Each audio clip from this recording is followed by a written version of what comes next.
beautiful day, the sun beat down, I had the radio on, I was driving,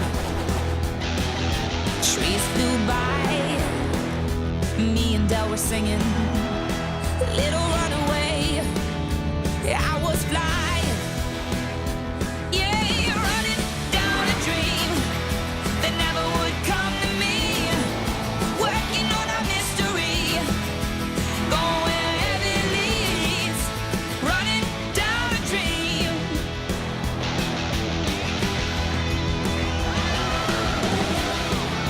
Whoa.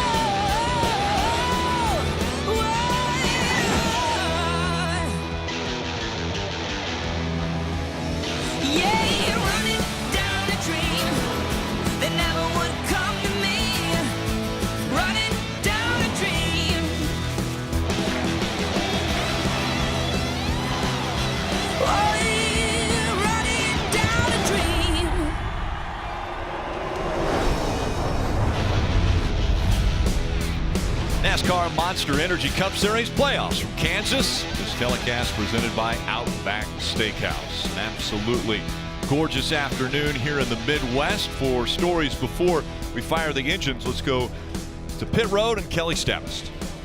Rick, although Brad Keselowski starts this race with a 20-point cushion over the playoff cut line, he is in a tight points battle with his teammate Joey Logano for what could be the final transfer spot. His crew chief Paul Wolf told me this is going to be a tough race, but their first priority of the day is to score some valuable points at stage 1, which is why they have this car trimmed out a bit for speed. Brad was the spring winner here at Kansas. A clean sweep guarantees his spot in the round of 8. Dave? Kelly, after Kevin Harvick's car passed pre-race inspection, his team found something they wanted to fix, so they had to actually fail themselves from pre-race inspection. They'll start in the back today. The good news for Kevin Harvick, he's got lots of points above the cut line. He's got a very fast race car, Marty. Well, Dave, NASCAR's most popular driver, Chase Elliott, is facing elimination in the 2019 playoffs. And if you go back to the last mile-and-a-half racetrack, they feel like they had one of the best cars at Las Vegas. But Chase told me a moment ago, I do not have that same confidence today. Even though they're in a must-win scenario, Chase Elliott feeling pretty relaxed as he gets in the car right now. Time to cut the playoff field down to 8. Let's get the engines fired here at Kansas. And now, for the most famous words in motorsports, please welcome your Grand Marshal from CW Supernatural. In his 15th and final season, here's actor Jensen Ackles. Oh, here we go! Drivers, start your engine! Fired up when you're ready. Fired up when you're ready. Fired up. Fired up. Yes, that's the way you get the elimination race underway in Kansas. We'll be racing next.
With this elimination race in front of us, we only have to look back one race to find out how crazy playoff races can be.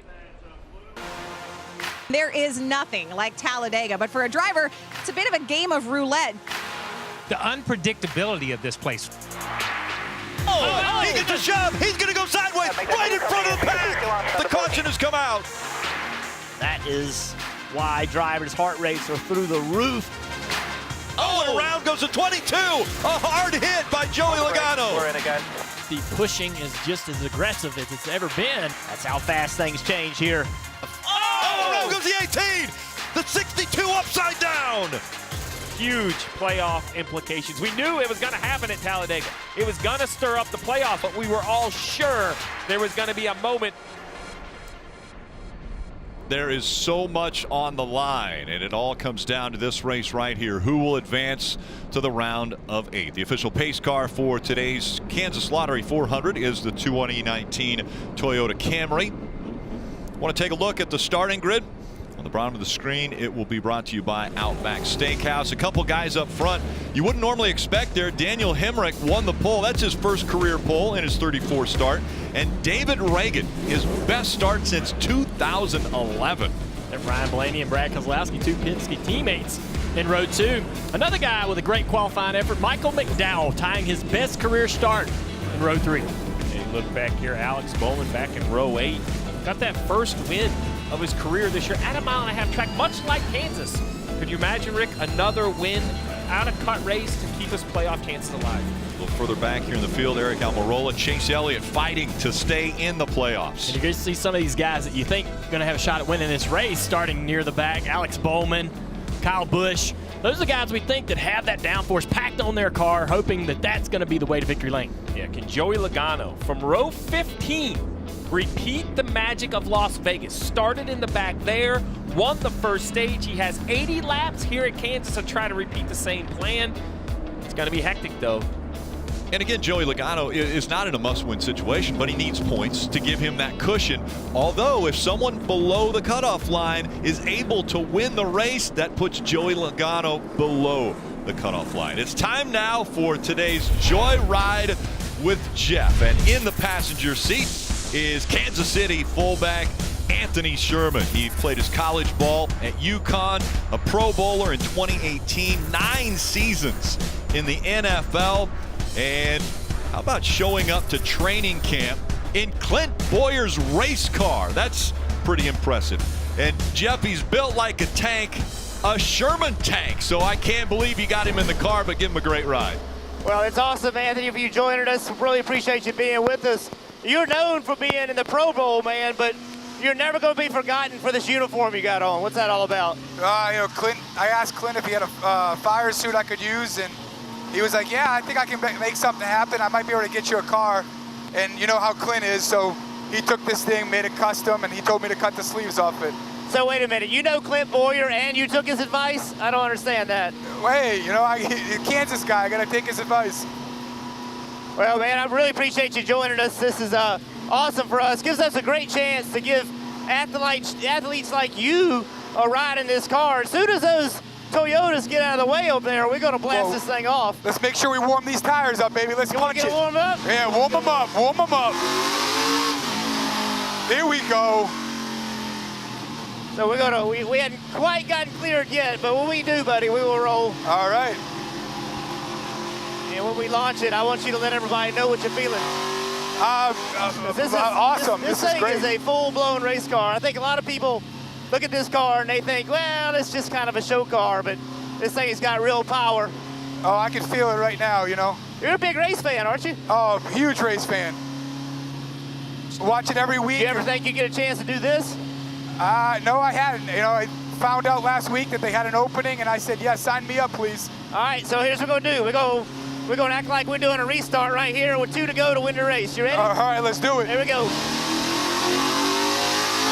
Oh, yeah. Here we go. Punch it. Oh, we're on a good line. We're on a good line. Here we go. Woo-hoo-hoo! There you go, baby. Rub it up there. Oh, yeah. Woo-hoo-hoo! Get it up top.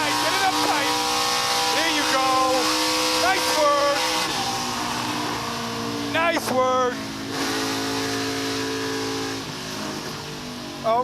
What do you think, man? Yeah, I love it, baby. That was awesome. That was awesome. We better slow down. We don't run in the back of them. Yeah, it's all right. Some of the guys in the back, they can use it. Thank you, bud. I appreciate it. I appreciate you. Thank you. You guys are awesome. Love watching you. Thank you. And how about that? Anthony Sherman, a lot of fun, obviously a race fan. And actually, Clint Boyer was watching the big screen while Anthony was in the car. So listen to what Clint Boyer had to say on the radio just now. Got to see little sausages here. He said he's going to put his fire suit back on. I think he's driving a pace car. You have the fire suit on? Yeah, he is. Look at him. Well, that's fun. And Clint Boyer obviously loves his Chiefs. From Emporia, Kansas, the Kansas native, again trying to make sure his playoff hopes stay alive today. He's going to need a big run today out of that 14 team. We got some in-car cameras today for you guys. Kevin Harvick starting at the back of the field. There he is. Coca-Cola cam. He'll have the side panner, or the Jimmy John's cam, sorry. We got Joey Logano going to be starting back there in 29th place. He has the Coca-Cola cam. He has the reverse driver camera. You're looking at him there with glasses on.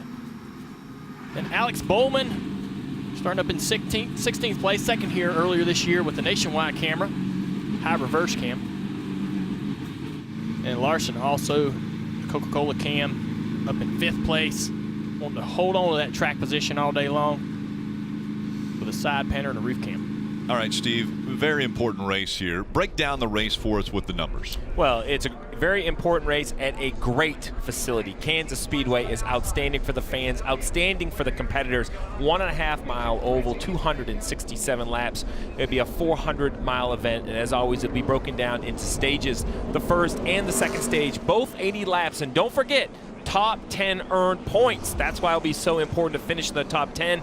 Final stage, a little longer, 107 laps. Fuel window, just over 60 laps, and we can't say it enough. This is it. 12 drivers come in with a chance to win the championship. When we leave here today, that will be down to 8. And Kelly, one of those drivers below the cutoff line right now, and Alex Bowman. At 18 points below the cutoff line. That's after wrecking from the lead at Talladega last week. So while they're not mathematically in a must-win, the team is treating it just like that. They plan to set themselves up to go for the win in that third and final stage. The good news, as you said, he finished runner-up here in the spring. They felt like they had a race car capable of winning. If they can do that again, he could beat the odds and be through to the round of 8, Dave. Kelly, you might have noticed on Kyle Larson's Instagram timeline this week, he posted a picture of his ribs wrapped after a huge crash at Talladega last week. He said his ribs still hurt him coming into this weekend's activities. They hurt after practice, and so I asked him on the intro stage, why are you racing today? Why not hopping out of the car? And he said, because I'll be fine. We hope that he is today, but Kyle Larson running hurt, Marty. Dave, Clint Boyer knows he's in a must-win scenario this weekend, and they brought a different package, and they've really run all year long with a lot of downforce. He said, my one concern, it needs to be good in the long run, and we did not make a long run in practice. I'm worried about that. We'll see if the speed shows up when I think it should, Rick. Yeah, looking forward to it, and Clint Boyer obviously needing that speed. We talk about the pressure of the playoffs. There's nowhere to hide and no time to take it easy and get yourself warmed up for the race. When we see the green flag, they will be 2 and 3 wide right away. The start and restarts will be crazy here. And we have seen it before where the unexpected is almost expected. It's Daniel Hemrick. David Reagan making up row 1. Green flags in the air. Ryan Blaney already to the bottom, but David Reagan making it 3 wide with his teammate on the outside. He's going to be clear into second place. Battle for third right behind them. Larson trying to come through. Larson's got a great run. He's going to get on the inside of the 12, almost getting a push from the 6 car, Ryan Newman. What a mess, 3 and 4 wide. Will they get it sorted out? For 3 and 4 they do. Looks like pace laps are so organized, but at 180 miles an hour. Now down to the apron. There's no off limits here at Kansas. They can go anywhere on the track. Here comes Chase Elliott. Very aggressive move to the bottom of the racetrack. Passing Ryan Newman, taking a few spots there as well. Blaney looking low on race leader Daniel Hemrick. Now using the draft as they go down the backstretch. Hemrick trying to shake him. Blaney hugging the white line. Hemrick a little bit higher. So many options. You guys mentioned it earlier. Options around this racetrack. And once again, Hemrick goes down to the apron. Blaney follows him. So does Keselowski. Keselowski ran the high side 3 and 4, trying to create a ton of momentum. He was able to cut that gap just a little bit. High again here in turns 1 and 2, trying to create all kinds of momentum down the back straightaway. On the straightaways, Rick, to be optimum, you want to be in line, in that draft. In the corners, those spread out. The air is your friend in the corners. It plants the car into the racetrack. So right here, Ryan Blaney, you see following the 8, loses the front of the car a little bit, slides up the racetrack. That'll put him in position to perhaps lose second to Brad Keselowski. Here comes Keselowski in the 2, that white number 2, Brad Keselowski, chasing after the 12 of Ryan Blaney. That's for the second spot. Here comes the 42 of Kyle Larson, looking to challenge the 2 for that 3rd spot. And the drivers we mentioned that started deep in the field, the 22 of Logano, the 4 of Harvick already up. Kevin Harvick plus 11 positions already, trying to get by the 22 on the bottom. Almost working together, I think, a little bit, trying to understand where there's room to move. 42 car into 3rd place there. Here's a move for the lead. 12 car of Ryan Blaney to the inside of Hemrick. Down into turn 1. Door to door. Can Blaney complete the pass? Here comes Hemrick on the outside again. And look at the 42 of Larson making a move. Oh, Hemrick's fighting hard to keep this track position. And he's going to take the lead back. Hemrick fights back now. Larson a little higher on the racetrack. The momentum now. How will he use it as they come out of 4? Oh, the 12 had to lift big time right there. Larson for the lead at Kansas. He'll take it away from Hemrick. And Junior, you called it as Larson goes into the lead. The 12 losing spots. That momentum. Look, he lost the spot to Brad Keselowski, losing the spot as well to Suarez. Kyle Larson 2 on the outside of the 8. He's going to take second very easily right there. If I'm Hemrick, I'm moving up the racetrack. We're losing spots on the bottom. Let's get up the racetrack here and get the momentum built up in that 8 car. You think it's fair to say, though, Daniel Hemrick sat on his first pole ever and running up front, the front 3 and 4 positions. The race is different than it is in the middle of the field. Right there, he runs the bottom, and now the 12 has a run. Yeah, the 12 car creating momentum on the top again. You got to see that, make adjustments as a driver. And Steve, for Hemrick, that car was set up without much downforce, as much drag. That's why he won the pole. Now that he's back here and he's in dirty air, it's even going to be harder to handle for him, won't it? We're going to talk about this all day. So very simply, right, the guys that qualified up in the front, they were looking for top speed with brand new tires, with tape on the grills. We see now Brad Keselowski looking inside the 42. It'll be a race for the lead down the front stretch. This will be interesting to see how this works out. Will the 2 car be able to use the bottom to make the pass? The 42 using the momentum up high. Keselowski scored as the race leader at the start-finish line, but now will Larson be able to battle back on the high side? Wow, Brad really made a lot of great time on the bottom of the racetrack in 1 and 2 there. Here comes the run off of the top. The 42 car Larson. Not a huge run. Not able to use it, do anything with it. Brad back to the bottom, but the momentum off the top right here, going to be pretty good for the 42 down the front straightaway. What's he going to do? He's going to go to the outside. Keselowski looked to block there. Here comes Larson on the high side once again. And Larson going to take the lead away as he goes around the high end of 1 and 2. As we watch this battle for the lead, the 6 of Ryan Newman, he was running 9th. Rick, he had to come to pit road with some sort of issue. These 2, no issue here. Some great racing. You see Newman come to the service of his crew on the right side of your screen. Battling back again, Keselowski in the 2, down to the bottom of the racetrack, trying to make the shorter distance work for him, but it's Larson once again, surging ahead and taking the lead back. So back to that conversation, Rick, if you have low downforce, you have great top speed, but the corners may not be your friends. It may not handle very good. If you have a bunch of downforce, I expect you to drive fast through the corners, but with brand new tires and a lot of grip, your car just may not be as fast because of that downforce. That's a conversation we're going to have all day long, differencing opinions through the field and setups. Looking at these 3 cars right here, though, I think all these guys pretty much are in the same ballpark as far as downforce, being trimmed out, drag on their cars. They all qualified in the top 5. Now they're all running the high side down the front straightaway, trying to keep that momentum up. As you turn the wheel, you scrub speed off the car, running down low across the apron. Junior, how long will the tires last? How much fall off will we see out of these guys as the laps continue to wind down? It's hard to say. I mean, we've seen a lot of fall off this racetrack. They got a new tire here, a little bit harder, a little less grip, a little less speed. The Cup cars did run here on this tire in April. Here's a replay of Alex Bowman getting really loose off of turn 2. Oh boy. Big, oh boy. Big Wow. save right there for the 88. What a great job of not overcorrecting. What I mean is, as he was sliding and turned the wheel right, look how much he turns the wheel right here.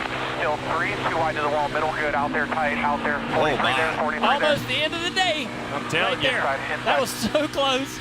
That's a wreck that didn't wreck. what that was right there. I would gamble. He has some damage, though. Look at He's the got left rear damage to the quarter left rear. panel. That's some pretty severe damage right there, too. We talk about aerodynamics. It's really going to affect how this 88 car, not only its speed, but its balance, Marty. A little bit of damage for Joey Logano as well. He started 29th. He's made his way up to 18th, and we'll see these cars with the extra stacked on downforce be able to make their way late in a run. But he brushed the wall early in this run. Don't think the damage is bad, but certainly something Joey noted. Told the crew to take a picture of it, and they say the pictures look fine so far, but got to make your way through the field. And one of the things about Kansas, you got to run up by the wall. That's one of the perils of this racetrack. You can make contact. But if you are Joey Logano, you see that 24, you see that 14, playoff drivers. You started behind them. You have caught them early in the race, only 14 laps in. That's what it's all about, advancing into the round of 8s. And right now, Kyle Larson, who's already there, still running up front. This October, Chevrolet has teamed up with the American Cancer Society to help save lives from breast cancer. Use hashtag #IDrive4 and Chevy will contribute $5 to help save lives.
Today's aerial coverage presented by Coca-Cola.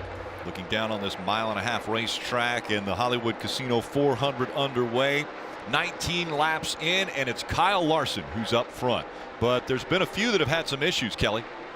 Yeah, and that includes Ryan Newman, who is now out of the playoffs. Now, he had contact with another car on track. The team was not sure who he had that contact with, but they brought him to pit road. He had a little bit of damage on the right side. They changed right side only tires for Newman.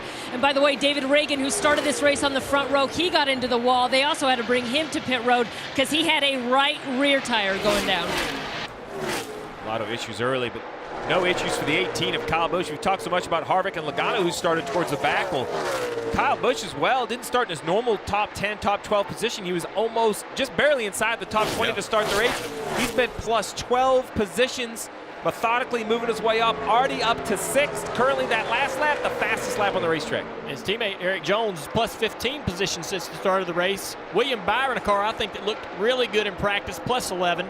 Logano plus 10, but Logano's kind of stalled out about where he is right now. I think that that incident with the wall, maybe the balance of the car not quite where he wants to be. Sounds tight to me.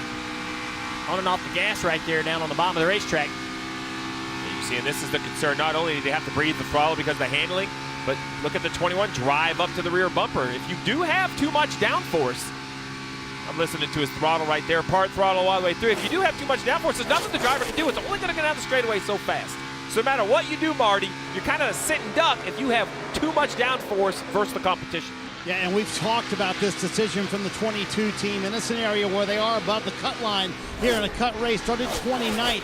Stacked on all that downforce, have only made it to 18th, as you guys pointed out. And Steve, I talked to Todd Gordon, his crew chief, about why he made that decision. Said, listen, I have a very aggressive driver, so I need to put him in that scenario where he can be aggressive, take advantage of his skills. And downforce lets him take advantage of those skills. He can drive all over the racetrack with that downforce. It worked for us at Las Vegas. They won stage one, as you mentioned, Steve. They got a long way to go to do that here at Kansas. The other penalty of qualifying poorly is you pick towards the back on pit road. Oh, as you hear it, breathe the gas again. Starting to get a bit of a vibration. I think off the right front, car's been tight. Then tight, he's concerned about the right front tires. Mentioning pit road, he's pinning behind Chase Elliott in front of Eric Jones. So that's going to be something to watch all day. Going to be a tough job for Joey Logano to get on and off pit road. Yeah, I don't think that he's real happy with the balance of the car. I think they can improve that. I'm just surprised that 23 laps into the race that the balance or the downforce isn't paying dividends for them. Struggling right now. Great battle right here. Eric Jones continuing his drive through the field. His teammate Kyle Busch as well. Those guys have caught Ryan Blaney moving into the top 5. Jones trying to take that spot away. Blaney fighting back, though. That's for the 4th position. And here comes the 18 of Kyle Busch. And again, what a run Kyle Busch is on. This is what you were talking about, Steve, where the 12 car, we believe, came here a little more trimmed out, qualified up in the top 5. These cars of the Joe Gibbs stable are a little more downforce, qualified a little poorly. But that's starting to pay off right now as you see them guys climbing through the field rather easily. Yeah, you mentioned that 12 car trimmed out, so that means less downforce, more speed. But the problem is, as the tires lose grip, downforce is your friend. If you have less, you're a little more susceptible to handling issues. These Gibbs cars, they've done this all year. This has kind of been their mantra, right? We're going to qualify mid-pack to above average to mid-pack as he slides up. No room, man. Ryan Blaney's going to keep the line, and you see the big wiggle out of Blaney. Another guy on the move has been Kevin Harvick. He's up to 21st, but maybe plateauing right there after starting at the back of the field because of failing inspection prior to qualifying. We heard Marty mention there perhaps some damage on the right side of the 22 of Logano up to the 17th position. Well, here it is much earlier in the race, but you see the 3 move up. Still there, oh, inside, man. inside. 22 inside. gives him a shot. By himself. Here's Blaney, the 18, almost clear. He's coming up the racetrack. Oh, man, and that bothers see, the 18 didn't touch the 12, but being that close together upset that 12 car so much. We saw it a lot in the Xfinity race yesterday. Cars just getting close to each other, almost spinning them out, Marty. Wow, Blaney almost lost it there, didn't he, Junior? What a great battle for him. Right now, Ryan Blaney sitting in the 4th position by 7 1/1000ths of a second. Last week at Talladega, they were able to get the win, and that advances them to the round of 8. So what does that allow them to do this weekend? Well, Jeremy Bullins, his crew chief, told me, complete science experiment. He said, we need to get better for Texas and certainly for Miami later in the year, Dave. So today is all about learning for those final 2.5-mile races.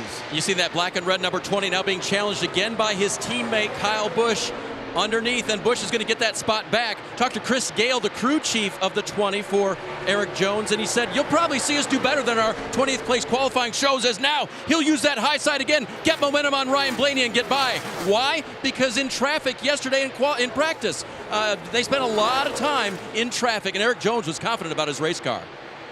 That's been the big change, has been during practice. They practice like they're racing out there. It's no longer one car seeing how fast they are. It's seeing how they do in the wind. Because when you've got like this situation, the John Deere Gator 3-wide moment, it's been a 3-wide moment almost since the drop of the green flag here in Kansas. It has been incredible.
It's Monster Energy Cup Series playoffs from Kansas Speedway. Kyle Larson up front right now with Suarez running second. Just took that spot away from Brad Keselowski. And so now it's Daniel Suarez that's on the move. And right now Daniel Suarez might also be on the hot seat at Stewart-Haas Racing because of the 4 drivers there. He's the only one who doesn't have a contract extension yet, and everyone continues to look at Cole Custer, who's driving in the Xfinity Series, a great Stewart-Haas Racing driver there, looking for a spot in the Cup Series. Now the 20 car, Eric Jones sizing up Brad Keselowski. He's going to probably take that position away from Brad, as Brad, much like his teammate Ryan Blaney, starting to fade back through the pack now as we see these cars get on the long run. The cars with the downforce go forward, the cars without it go backwards, Marty. Hey, Junior, in that last commercial break, Joey Logano came to pit road. He talked about a vibration. That vibration was getting worse. He is now 2 laps down in 33rd. They did confirm it was a loose right front wheel for Joey Logano. Now, they were torqued on pit road. I talked with Raymond Fox, the car chief. They were torqued on pit road. That wasn't the problem. Remember, Joey made contact with the wall, so thinking that something in that process might have made that right front come loose for Joey Logano, but they did confirm a loose right front wheel. Now, Steve, how do you play the game if you're Todd Gordon, down 2 laps in 33rd and below the cut line? Well, politely, I don't buy the story. A tight wheel doesn't come loose. A loose wheel becomes more loose, becomes an issue for the driver. It happens. I'm not blaming them. I've had them as crew chiefs. We saw one yesterday in the Xfinity Series race, so those mistakes happen. But look what it's done to the points. Currently 12 below. This is exactly what the 22 has not wanted. What a round. Took the green flag at Dover in the garage. Ran well at Talladega, accident. They came in here plus 18, thought it could be safe. Currently 12 below. Nothing has gone right for the 22 of Joey Logano. Can this race go right? Can they be fortunate enough to not get caught by a yellow here? That's what they're looking for, Rick, is to have this stage basically play out, have everybody come to pit road. Another problem here for the 88 car. Ever since he's had that issue off of turn 2 and got that damage to the left rear, car has really been struggling. He's already lost a lap, back in 25th place. I think that his race started maybe not as a must-win, but it's become one because he's lost this lap already. The one advantage for all of these guys is that halfway through this first stage, I expect green flag pit stops to be closing in very quickly. Basically, you split the stage up, and there you go. On cue, the 2 of Brad Keselowski slows down, takes the hard left-hand turn down to pit lane. Got to get down to pit road speed, and now it's about execution for his crew. Kelly? And they've had good execution on pit road. Brad Keselowski, as high as second, started to fade off there at the end. He said he was just getting too loose on both ends of the racetrack. You saw the wrench go in for a chassis adjustment along with 4 Goodyear tires and some Sunoco fuel for the 2. All right, so Joey Logano didn't drive the pit cycle because he was too far back. Now, Brad Keselowski was running inside the top 5. He may force everyone else to come get those brand new Goodyear tires because about a second and a half slower on older tires. You don't want to give that time up. As we say that, here comes his teammate Ryan Blaney. I see Truex, Suarez, a bunch of cars on pit road for their first green flag pit stop of the day. Marty? You see both of those cars coming down pit road. Ryan Blaney, top of your screen. Martin Truex Jr. on the bottom. Blaney saying his car is tight between turns 3 and 4, much better in 1 and 2. So he's wondering if the wind is having an effect there. That's been a factor all weekend long here at Kansas. Martin Truex Jr. said he started loose, got tight towards the end of the run, and he told Cole Pern, I need that center turn to last longer for me into the run. That's where my weakness was at the end of the run. For Clint Boyer also on pit road, he said his car was way too tight, but did make some nice progress during that first run on the longer run. That's what he was worried about, Dave. Kevin Harvick made progress as well. He'll get an air pressure adjustment here. 4 Goodyear tires, Sunoco fuel. His car was a little bit on the tight side. Stop looked a little slow in the left rear.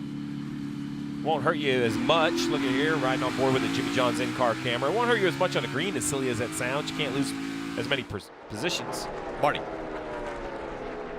See Chase Elliott coming down pit road, one of those cars, as he put it, coming in a must-win scenario, but Joey Logano now having troubles. You got to wonder where that puts Chase Elliott and his race team, but coming to pit road now. He said the right front kept wanting to slide on him that run, especially towards the end of the run, making a track bar adjustment here, trying to free up that car. There goes that adjustment. 2 rounds on the track bar actually going down, so on that track bar for Chase Elliott, and 4 fresh Goodyear tires as well.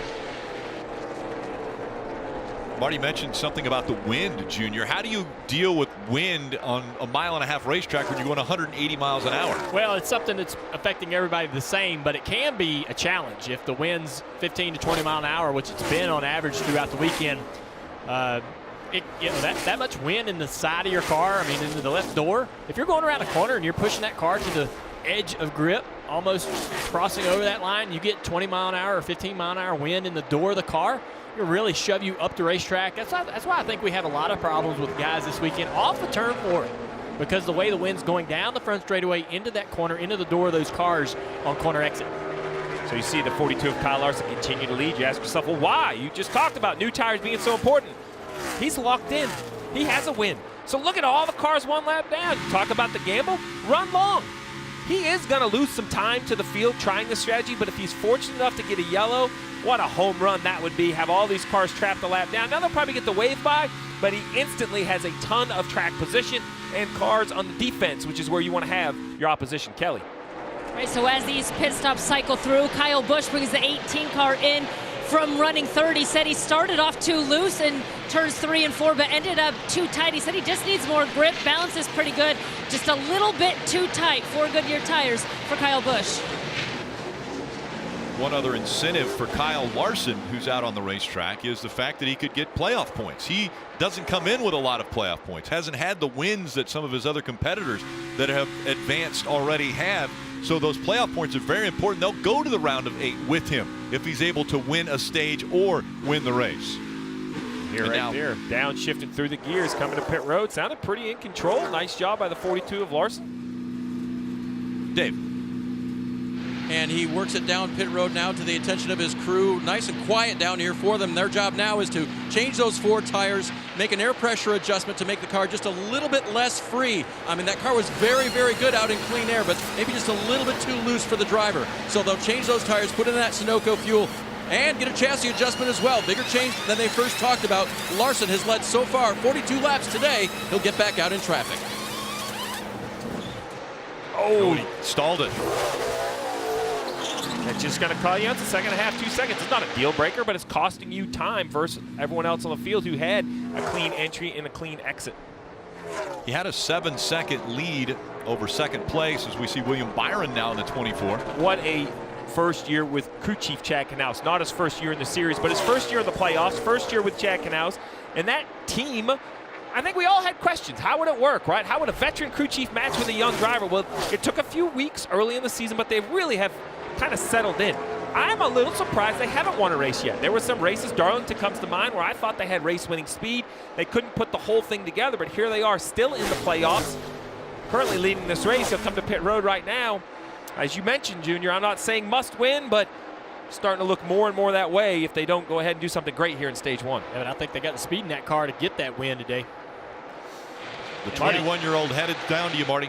I was going to say, and Dale's been saying for a few weeks, keep an eye on that 24 and William Byron and just kind of file this away for later in the race. Chad Knaus showing a willingness and a desire to go longer into the run than everybody else. They've stacked on that downforce, and you want to take advantage of the end of that run. That's where that should help you. William Byron comes in with the lead from pit road to pit road. He says he's a little bit free in 3 and 4, but he said as they went on, the car was coming to him nicely.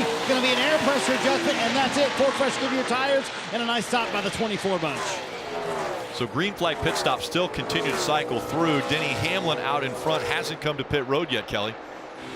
And neither has Alex Bowman, as we've said, is being scored a lap down. So here is their strategy. Only play we have is to try to go long, hope for a caution, and when we get back on the lead lap, I know it seems like I'm holding you out there, but trying the best odds possible. So they're trying to keep Alex out as long as possible right now, although they were in the lucky dog position, but now it's showing Kyle Busch actually the first car 1 lap down. And I'm not sure I love this strategy, Rick, and here's why. I understand what Greg Ives is doing, but if you pit with the leaders, you perhaps can just stay 1 lap down, race back from here. This gamble is costing him time, so when he comes to pit road, he will be multiple laps down. That is hard to fight back from. And he's got about 5 more laps that he can play this game because the fuel window is 60 laps and already 52 have been completed. So Alex Bowman playing a game, maybe a fuel strategy game, see if he can get himself in position to get some points at the end of stage 1. Bass Pro Shops and Cabela's know the only thing better than the last adventure is the next one. Stop by today for an incredible selection of outdoor gear, great people to help you, and a shopping experience like no other. Bass Pro Shops and Cabela's. Your adventure starts here.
.22 laps remain in stage one of the NASCAR Monster Energy Cup Series playoffs. This telecast presented by Outback Steakhouse. And let NASCAR Drive be your live race day companion. You can select alternate camera angles and see more of the action. All you have to do is visit NASCAR.com/drive. You can download the NASCAR mobile app today.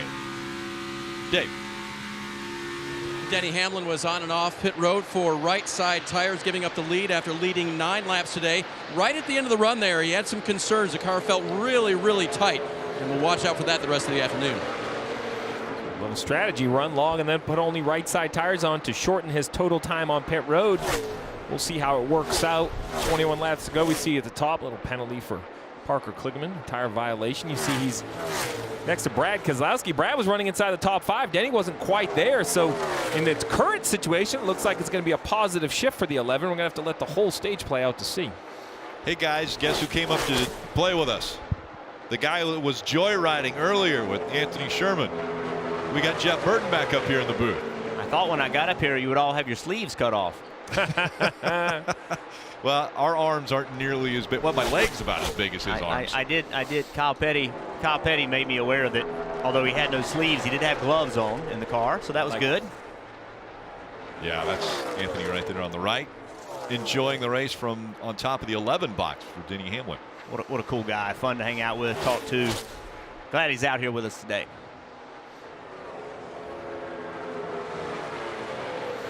All right, we invite you to share a Coke as we go nonstop, brought to you by Coca-Cola. And Kyle Larson up front. Denny Hamlin chasing over there on the right side. Right now, Larson has been up front now for 45 laps, even through the green flag pit stop cycle. It has cycled through. Larson is up front. Suarez running second. Kyle Busch third. Chase Elliott, Martin Truex Jr. all in the top 5.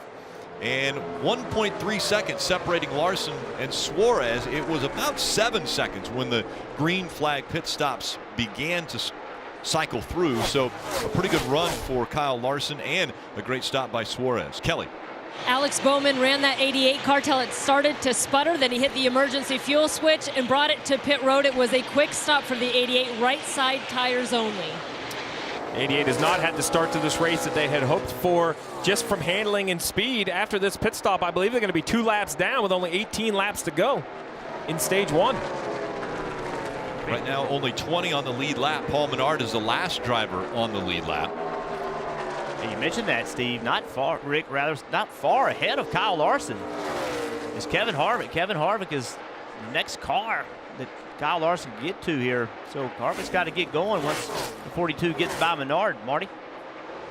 Hey, Jeff, when I talked to Chase Elliott before the race started, he said he did not see a points path for him into the round of 8. But we talked about the problems for Joey Logano earlier, and look what has happened. Chase Elliott now sitting in 5th. He is on the cut line, tied with Joey Logano. And if they can get stage points here in stage 1, certainly finishing 5th would help that. Steve, it could be a different ball game for this 9 team and Alan Gustafson moving forward for the rest of this race. Well, we've always said that you have to, more than ever, what these stages have forced these teams to do is be very aware of their situation throughout the race, right? Because he didn't think he was going to have enough points to get through, but the 22's issue has helped him. Now he has an opportunity. Kyle Larson also helps him because Kyle Larson winning, surprisingly, doesn't hurt Chase Elliott, Rick, right? That's right. The 42 already has a win, so he's glad to see the 42 leading and not one of the other drivers below the cut line. Yeah, below the cut line definitely does not help Logano or Keselowski. We want to take a look at the Coca-Cola driver update. There you see how the drivers are doing. Larson up front, Suarez running 2nd, Hamlin, Logano 7th, 15th. Bubba, a little bit of damage to the car, tagged the wall early on in this race, and we see now the 18 in pretty good chase to Daniel Suarez. So Kyle Busch fighting for that 2nd spot here at Kansas. This is the organization right here that we were just having a conversation about. This 18 car's been hounding this 41 of Suarez for quite a while here. Just hasn't really been able to find a way around. He dives at the bottom of the racetrack. Daniel's been running that top, keeping the momentum up. They've been knifing through lap cars. 18 just can't clear him. Daniel's holding that position, racing hard. He has to. As Rick said earlier, racing for a job for the most part, trying to get a new deal here at Haas and stay in that organization. Right through the middle of the track, the 18 of Kyle Busch.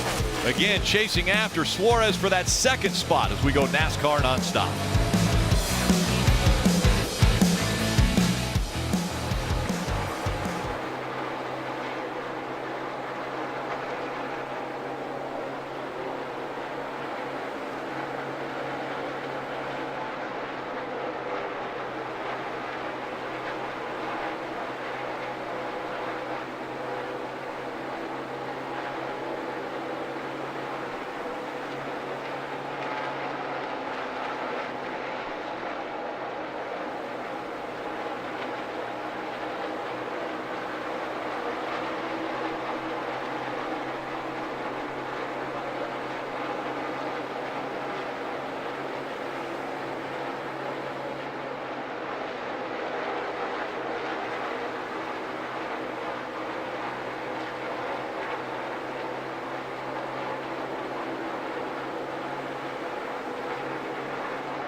Wednesday night hockey. Sidney Crosby and the Penguins face off against last season's Vezina Trophy winner Andrei Vasilevsky and the Lightning.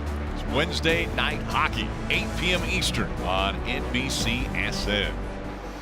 And it's still Larson out front, but now new into second place. Kyle Busch was able to get by Daniel Suarez. So Kyle Busch chasing after, but he's 1.8 seconds back. Suarez has dropped back to third, Dave. But what a nice run for him, including that 8th place qualifying position. When I talked to Billy Scott, his crew chief, about that, he said, yeah, we're surprised. We put downforce in that car after qualifying, so that was a nice surprise. Meanwhile, up front, Kyle Larson in the 42. Have you ever done anything with damaged ribs? Now, Kyle doesn't think he broke any ribs last week at Talladega, but he definitely has some bruising that causes him pain. If you sneeze or if you cough or whatever you do, as we see Ryan Newman with trouble here, if you sneeze or cough or anything, now the caution's out. It hurts, Rick, and Kyle Larson is leading this race and possibly winning stage 1 with damaged ribs. Yeah, 6 laps to go. The caution comes out. That saves Harvick from going a lap down. He would have been the next car to go a lap down. See how much damage the 6 car has. Here he is on the bottom racing with Ricky Stenhouse Jr. Contact, big hit into the wall. Same team, by the way. Yeah. Ricky Stenhouse Jr. will be moving over to JTG Doherty Racing. And now the contact between the teammates puts the 6 into the wall. See right here, the overhead shot. I think Ryan thought that Ricky was going to be a little further at the racetrack. Shot from Kyle Larson. Kyle's like, no, not in front of me. The wall here in front of you. Stay high. Just keep coming. Stay high. Yeah, I think Newman was expecting Stenhouse to be a little further up the racetrack. That's what it looked like to me. Guys, this is a huge moment in this race. It starts with Alex Bowman. Greg Ives, I thought running long would cost him a lap. Greg Ives with 2 tires countered that strategy, stayed 1 lap down. That is huge for Alex Bowman. He can take the wave around here, knowing it's only 4 laps to the finish, get back in the lead lap if he chooses, if everyone pits. But either way, only being 1 down. Another huge break for Joey Logano in the 22 junior. He was not going to be in the points, currently running 15th. Well, now, who pits? Who doesn't pit? 5 laps to go in this stage. We're going to see a restart, and points will still be awarded at the end of the stage. Not a lot of debris on the racetrack, so, Steve, there's a chance, I think, they could get going. Oh, I think we're going to see a 2 or 3 lap shootout, probably 2 lap shootout. So now the question is, are you racing for points or are you racing for the win? I expect Kyle Larson to come to pit road. What does Joey Logano, what does Kevin Harvick back in 18th do? I'm not sure on old tires you can stay out. I think you'd be a sitting duck, perhaps get run over, if not wrecked. But, you know, maybe there's a gambler on pit road. Kelly. And you see the 18 there of Kyle Busch coming in 2nd position. He said his race car's really pretty good. The rear grip on entry to the turns, really good, but then he gets just a little bit tight center off. The tightness, his biggest issue, Marty. Chase Elliott coming down pit road. I kind of thought they might stay out and try and get some stage points here. He said it's better, not quite as loose on the left-hand side of your screen. And you see another track bar adjustment, not as big this time. Martin Truex Jr. also going to make an adjustment. He said his car was good in 1 and 2, but he couldn't hit 3 and 4 the way he would like on a consistent basis. Track bar adjustment for those guys as well. For those who pitted, Kyle Busch wins the race off pit road, Rick. Well, the race off pit road was big, Rick, but how about this? Blaney, Boyer, Logano, Stenhouse Jr. all stay on the racetrack. Old tires in front of new tires for a shootout when we come back to Kansas.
Coming up on a 2-lap shootout from Kansas, listen into the 14 radio. Got a few that stayed out behind us. It's only going to be like 1 or 2 laps to go on the stage. Figure it's worth the gamble here to get the points. All right, points very important. He's below the cutoff line right now, and you get 10 points for winning the stage on down to 1 point for finishing 10th in the stage. Joey Logano also stayed out. He's going to restart third. Yeah, I just don't think that inside line's where you want to be on this restart, Jeff. That outside line's got the opportunity to create momentum in 1 and 2. How will the older tires hold up? Blaney, Boyer, Logano did not come to pit road. Up through the gears they go. 2 laps to go in stage 1. Stenhouse did not get a good restart. That's going to allow Joey Logano to jump in that outside lane like you talked about, Junior. Huge advantage of Logano right here, I think. And how about his teammate Ryan Blaney blocking him? Blaney already onto the round of 8. Logano fighting to go to the round of 8. 5 wide. Here they come. The 41 on the inside. Suarez trying to take over the lead, but the 9 of Elliott pushes the 22 up front. And look at the 14 falling back. That gamble not paying off for him, but the 22 has a huge opportunity to get these points. Big championship implications for Joey Logano as he has 1 lap to go, trying to stay in front of Chase Elliott, also fighting for his playoff hopes. Chase Elliott with a big run, though. He's able to close the gap on Logano. Logano trying to break the draft down the back straightaway. He's looking in that mirror the entire lap here, trying to go wherever that 9 car is and take the air off of the front of that 9 car. Is he close enough? Can Chase Elliott catch him by the start-finish line? A little bit of momentum. It's not going to happen. Logano's going to win stage 1. Green checker right there. Nice job. That was huge for Joey Logano. If that thing would have continued green without that late caution, Joey Logano was going to give up about 6 points to Chase Elliott. As it turns out, he gets the stage win. Great gamble. Big points for Joey Logano. That's what he was looking for, even after he has a loose wheel. He fights 5 wide and pushes out to the front. Joey Logano winning stage 1 at Kansas.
NASCAR on NBC is brought to you by Outback Steakhouse.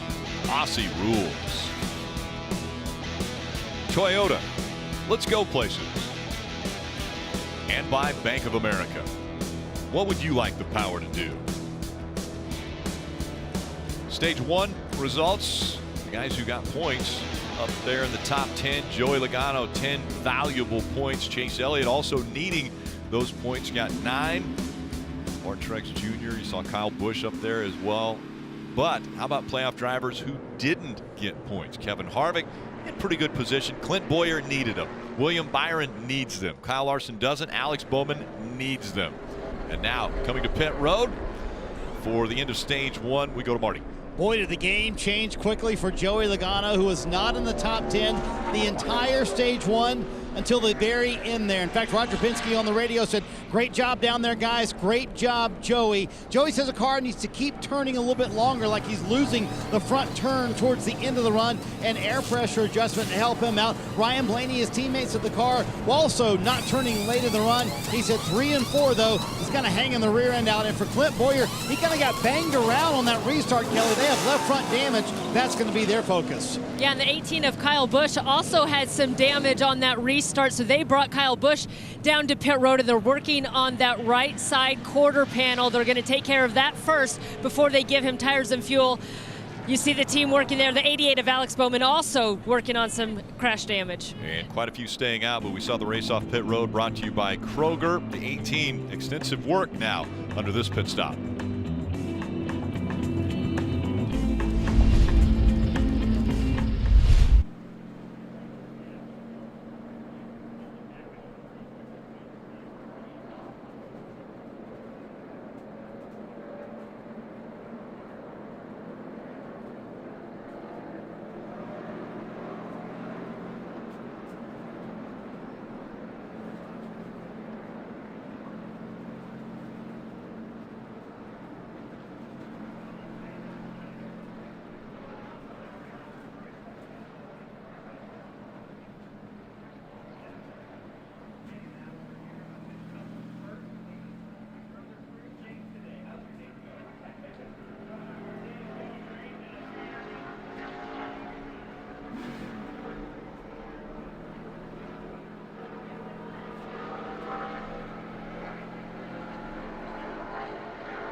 About to start stage 2 of the NASCAR Monster Energy Cup Series playoffs from Kansas Speedway. This telecast presented by Outback Steakhouse. Hey, Rod, presented by Toyota. Oh, Rick, this is going to be a fun one. We've got so many different players here from Kansas City. You know, it's a huge sporting town. Andrew Sherman, you were out there earlier with Jeff Burton. Do you see the race differently now that you got to go out there in the car? Oh, 100%. I mean, you go in that fast when there's no one else on the track, and then you add another 40 guys out there going the exact speed trying to get past you. So it's a little bit different sitting in that front seat. It for sure is. Billy Butler, former Royals player. I know you were at Talladega last week. Yeah. Who's your pick for today? Clint Boyer. I'm just a big fan and got to talk to him before, and Just he came in the clubhouse all the time whenever we were playing, and he's a great guy. Just hoping he can make a good push for the race today. And Andy bought Anthony that fire suit. Yeah, we've got Illy and Gerso from KC Sporting KC, the soccer team. Guys, have you been to a race before? What do you think? This is amazing. Nice weather, fantastic atmosphere, and being able to watch hard work of a team is awesome. Are you ready for this restart? Yes, definitely. It's going to be good. Don't let Anthony rip your sleeves off because it happens really quickly down here. Restart time, fellas. Yeah, we're getting ready as the field approaching the Geico restart zone. Chase Elliott, Daniel Suarez making up row 1, and a big shove by Brad Keselowski in the 2. We'll see if that helps Chase Elliott clear the 41. Now fighting back on the inside, Daniel Suarez in the 41 has a run, and here comes Martin Truex Jr. in the 19. How impressive is that 41 car, Daniel Suarez, today? What a great job on that restart. Had everybody ganged up on the outside. Made that bottom work. Martin Truex Jr. comes through in second place, taking second position from Chase Elliott. Then Hamlin back there battling for fourth with the 2 car, Brad Keselowski down the front straightaway. A little side draft there. As Joe Gibbs Toyotas have been working their way through the field. Looking really strong today.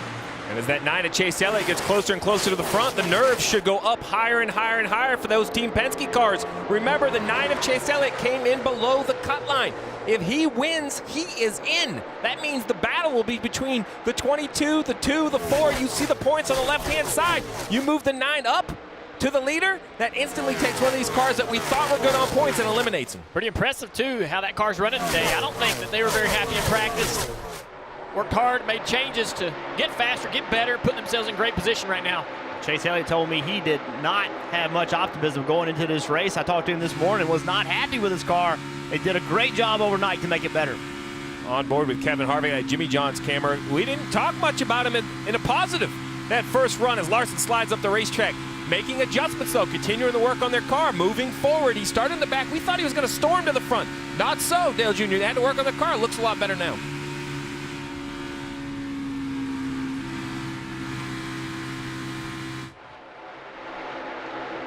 There's the one of Kurt Busch getting a little shove from Eric Jones, and maybe a little bit loose also. Eric Jones trying to hit him, just push him down the back straightaway, get him moving with a little more speed. Now going to jump up on the outside. There'll be 3 wide on the exit. And look at the run that Harvick had. Eric Jones is going to use that outside lane with some momentum. Harvick trying to fight on the bottom. So much more difficult on the bottom because of right here in the corner. Watch this 20 car. Carries more speed on corner exit, but Harvick's still able to kill him, but knows the closing rate's big, so moves out of the way trying to avoid contact. Right behind these guys, the 24, William Byron has passed the 1 car, trying to close in on this battle. Dave. And of course, Team 4 watched with interest as the stage ended there and said that was worst case scenario for us with Joey Logano winning that stage. You see where it stands right now for Kevin Harvick, plus 23 if I can see that correctly, and he started 36 on the day up. So an interesting point of view for the 4 team. Just do their thing was what the 4 driver was told, and that's going to the front here. Guys, 267 laps, and it's going to take all 267 laps. That first stage looked pretty straightforward for 75 laps. That last yellow, Burton, you talked about it, changed the complexion completely of who scored points, who is up front. Took 1 timely yellow and 1 restart as we see Truex move to the bottom, battling Suarez. Now, Martin Truex Jr. and this team, you're going to have to contend with them on these 1.5 miles. How about that run on the bottom? Watch him drive in the corner. Is going to clear the 41 on corner entry. Martin Truex Jr. is extremely happy with his car right now. Truex Jr. out front at Kansas now. Somebody we saw in the front earlier, Kyle Larson, his car, now that he's gotten behind other cars, has gone away from him. This is off turn 4, trying to stay in the gas. Look how out of control he gets right there. Kyle Larson does not have the same driving car he had early in this race when he drove away from the field. Marty. And is it a surprise, Rick, that we see Martin Truex Jr. up front at 1.5 miles? But honestly, Cole Pern told me this morning, everything we did at 1.5 mile tracks earlier this year was 180 degrees from what we needed to be doing. We had to learn this year, and they have been dominant at this type of track throughout Martin's career. But this year, just 2 wins at 1.5 miles. Martin told me we're starting to figure out the program. It's taken this late into the season. Everything is so sensitive with this package at 1.5 miles, but I think we're where we need to be and could be a championship favorite at Miami the way they're running. Yeah, and Marty, when we talked to Martin on Friday, he mentioned racing has changed so much to where you used to work to get your car to work on the bottom of the racetrack or maybe the middle or the top. He said it has to work everywhere now because you can't run the same line that the guy you're trying to pass is running. You mentioned how racing has changed, Rick. Well, the restarts, racing has changed as well. This is that restart coming to the end of stage 2. Look at right here. That's the 18 of Kyle Busch moving up the track. Clint Boyer moving down. You see the contact. Both cars had to come and do pretty extensive repairs, Junior. That right rear quarter panel, you know how sensitive it is. You felt that damage before. Kyle Busch taking time to fix that. Clint Boyer, the left front fender. That was the work that was taking place on pit road for Clint Boyer. And Kyle Busch now running in the 13th position. He's 6 seconds back. There's a good side-by-side battle. William Byron, Kevin Harvick. William Byron marching through this field, doing a really good job right now. Has a really fast race car. Marty. And Jeff, I think the sneaky player in all of this is certainly William Byron. They were so good on that first long run. Chad Knaus went further than almost everybody else on that first round of pit stops. And William has been very happy with the car. And he says the car gets even better, Jeff, the longer they run. So William might be a player in this thing for the win before it's all over. And that would really turn the playoff picture upside down. This morning, William Byron told me that his car was really good in practice. And it was so good that he was on full offense all day long. That was the plan. Full aggression, full offense, go make something happen. He needs to win. He's running 7th right now, chasing after Martin Truex Jr.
Last week's Chicago crossover event proved that Wednesday's most watched dramas are better than ever. Chicago Med, Fire, and PD. An all-new Chicago Wednesday this week on NBC. The Hollywood Casino 400. 57 laps remain in stage 2. Out front is Martin Truex Jr. Marty. Rick, we're just 104 laps into this race, but this is shaping up to what could be an epic battle between Chase Elliott and Joey Logano for that final spot. And this is how NASCAR works, isn't it? Because of where Joey Logano and his team qualified towards the back, they didn't have a great pit stall selection today, so they selected right by Chase Elliott's team. So they get to literally be 10 feet apart as they battle it out for what could be the final spot to move on to the round of 8. It's going to yo-yo all day long and go up and down, but Steve, kind of how it always seems to work. When you get in a fight with someone on the track, they're parked beside you the next week. When you're fighting for that final playoff spot, you're right beside each other on pit road. Yeah, not just be close enough to see each other, but close enough to affect each other. If the 22 has to come in first, the 9 comes around, it could slow that pit stop down. Without a doubt, you see Joey Logano back here running in the 13th position. Clint and Boyer right behind him. Junior, another car we've been watching move, the 42 of Kyle Larson. He is running right on the top of the racetrack, impressing me with how close he gets to the wall and how good he can make that line work. Yeah, there's a little extra speed up there. When you get the car right against the fence, compresses the air between the car and the wall, actually creates a little bit of a cushion. It feels like it adds a little side force to the car. Trouble with it is now Ryan Blaney's running the wall, so that puts Kyle Larson to the bottom. Let's see where Blaney goes this end of the racetrack. If he goes down, I'm sure the 42 is going to go up. Yeah, look at this. Now watch how high that 42, that blue car, is going to run. When we talk about on the wall, there's not, what, a foot or two between him and the barrier. Yeah, I mean, the closer you can get to it without hitting it, the better it is, the better it feels, the better speed you can create. Also, entering high. If you can enter on the wall, that's really, really going to help the center and be able to get in the gas and really drive up off the corner. He doesn't clear those guys, so that's the problem. Down the front straightaway. Oh, he really side draft that 2 just a little bit. Even being that far away, slowed down that 2 just for a second. Dives off into turn 1 on the bottom. Car's driving great. He wants the to back hear just clear, a little. Right?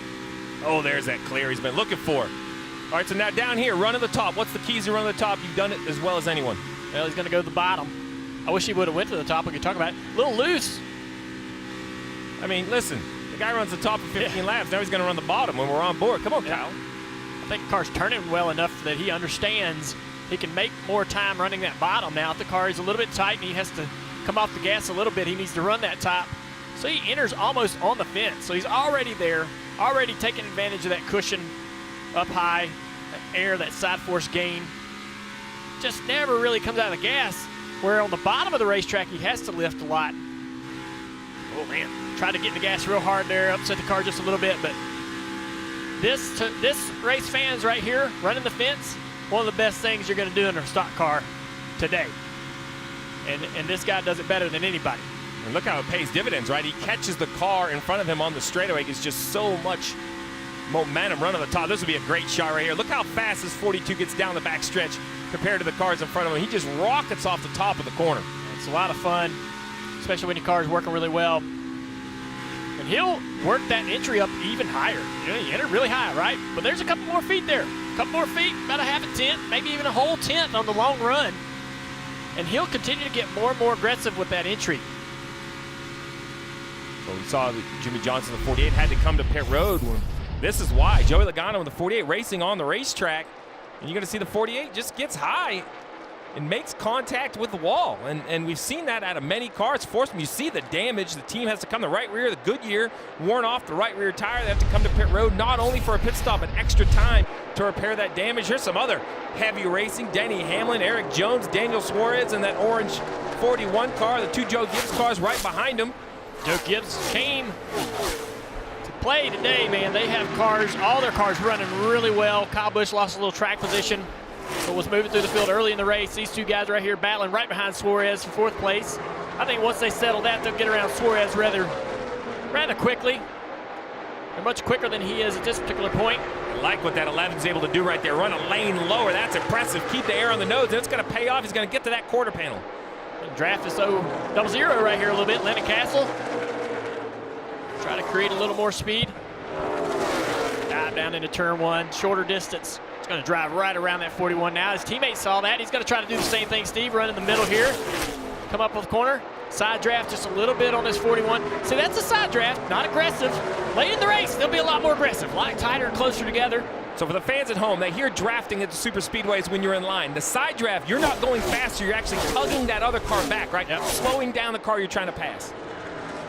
Imagine the air comes off of these cars and it creates a wake, like a boat creates a wake in water. So you can get up alongside the quarter panel of that car and draft a little bit, just like you can on the back. Dave. And you see Suarez now going to the bottom after getting passed by those two cars in the middle. And what I find interesting about that is Suarez crew chief Billy Scott told me this morning, the middle groove, that'll be no man's land. Well, unfortunately, running high and low for Suarez, not working for him right now. Those two Joe Gibbs cars get right through in that middle groove. Well, just like Dave's report, you see Denny Hamlin missed the bottom, ran the middle, and the 20 of Eric Jones caught 2 or 3 car lengths. 46 laps to go in stage 2. Green flag pit stops coming up when we come back from Kansas Speedway.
Caution has come out. The 66 of Joey Gase sideways off of turn 4 and into the grass. May have had a little help, Jeff. Yeah, Kyle Larson in the top lane, trying to get the top lane to work, and Joey Gase is running there, and hear him off the throttle and then back on the throttle and just rolls him around.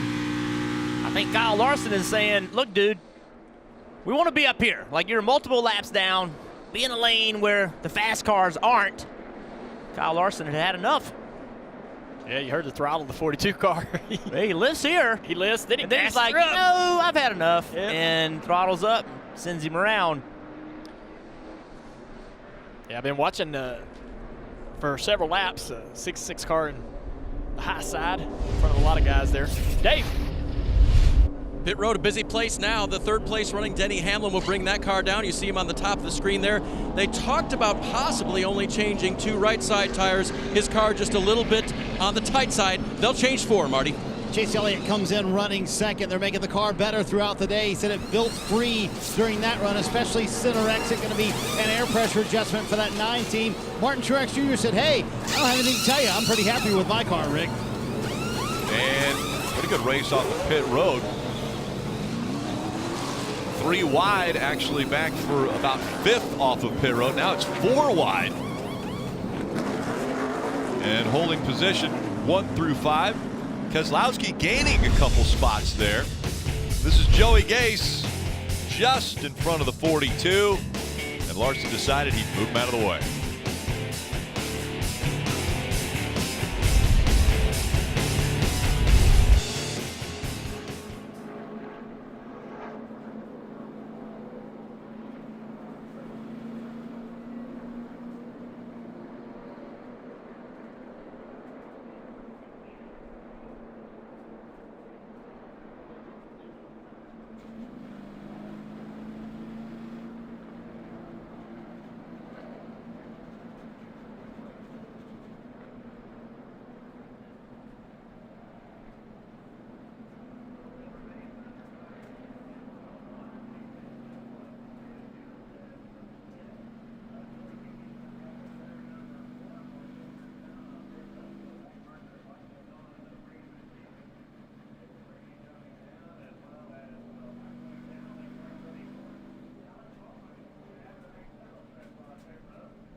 NASCAR on NBC is brought to you by Coca-Cola.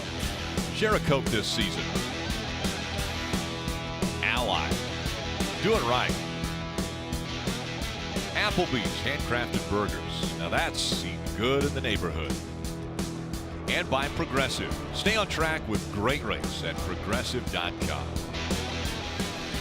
Monster Energy Cup Series playoffs from Kansas Speedway continuing, and the guy who had been up front for 60 laps, Kyle Larson, not only involved in the most recent incident, but also a pit road violation. That is an uncontrolled tire. Safety violation there, and so penalty for Kyle Larson. Kelly. And Kyle Busch also made a second trip down pit road under that caution because he had a throttle that was sticking. He said it was sticking from the 50% to full throttle mark, and it became, quote, undrivable. So you see him, they went under the hood. Steve, they said they had to cut the boot. Well, now that they've sent him back out there, he's saying he has a really soft pedal and he feels like the return springs are gone. So they haven't quite gotten this thing right for the 18 of Kyle Busch. Yeah, so the boot, I imagine, would be a protective covering somewhere around the return springs or the slides. TRD, a great company to work with, but they don't lay all their parts and pieces out for me to look at, and I don't blame them. So I haven't seen their specific throttle assembly, but you try to protect it from tire rubber, so sometimes that can get a little caught up. The concern is if it's very light and the springs are broken, can they nurse this to the end? I mean, only 13 points above. He's fine if he stays on the racetrack. But if this turns into a mechanical failure that takes them behind the wall, this could be a huge story through the rest of the race, Rick. Since we're already in the back, we got 42 laps left here. Be really careful with your upshift. They're talking there as we come up on 40 laps to go in stage 2. Field approaching the Geico restart zone once again. Truex Jr. and Elliott side by side. Truex Jr. at the bottom of the racetrack, getting some help from his teammate Denny Hamlin down the front straightaway, building up speed through the gears down into turn 1. He's clear. Look at Brad Keselowski to the top. Oh, the 20 car has to get out of the gas, lose a lot of positions there. 4 and 5 wide again down the backstretch. I think Brad Keselowski had to go to the top to avoid a problem with Eric Jones. I don't think he meant to go there. Because Eric Jones clearly was some sort of an issue. Rush hour traffic at Kansas Speedway. Mark Truex Jr. up front, Hamlin running second, Suarez, Harvick, Chase Elliott all in the top 5. And now you see what it's like back in the pack. Kyle Larson and Kyle Busch have to work their way through that mess. Look at it. It's just not where you want to be. And then if you think about Kyle Busch with the throttle, that's acting very strangely. That makes it very difficult to drive that race car.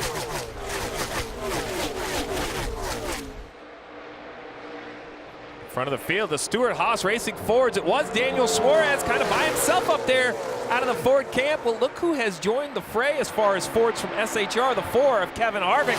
We wondered what the deal was early. Well, they've made adjustments. And here it is, moving up inside the top 3 with that pass on Suarez, looking to try to get by Denny Hamlin right here. Look at that wiggle out of Denny Hamlin's car. Here at much throttle. Kevin Harvick had to roll way out of the throttle when Denny Hamlin rolled down in front of him, took all the air off of his car. Now he's under assault by Ryan Blaney from behind.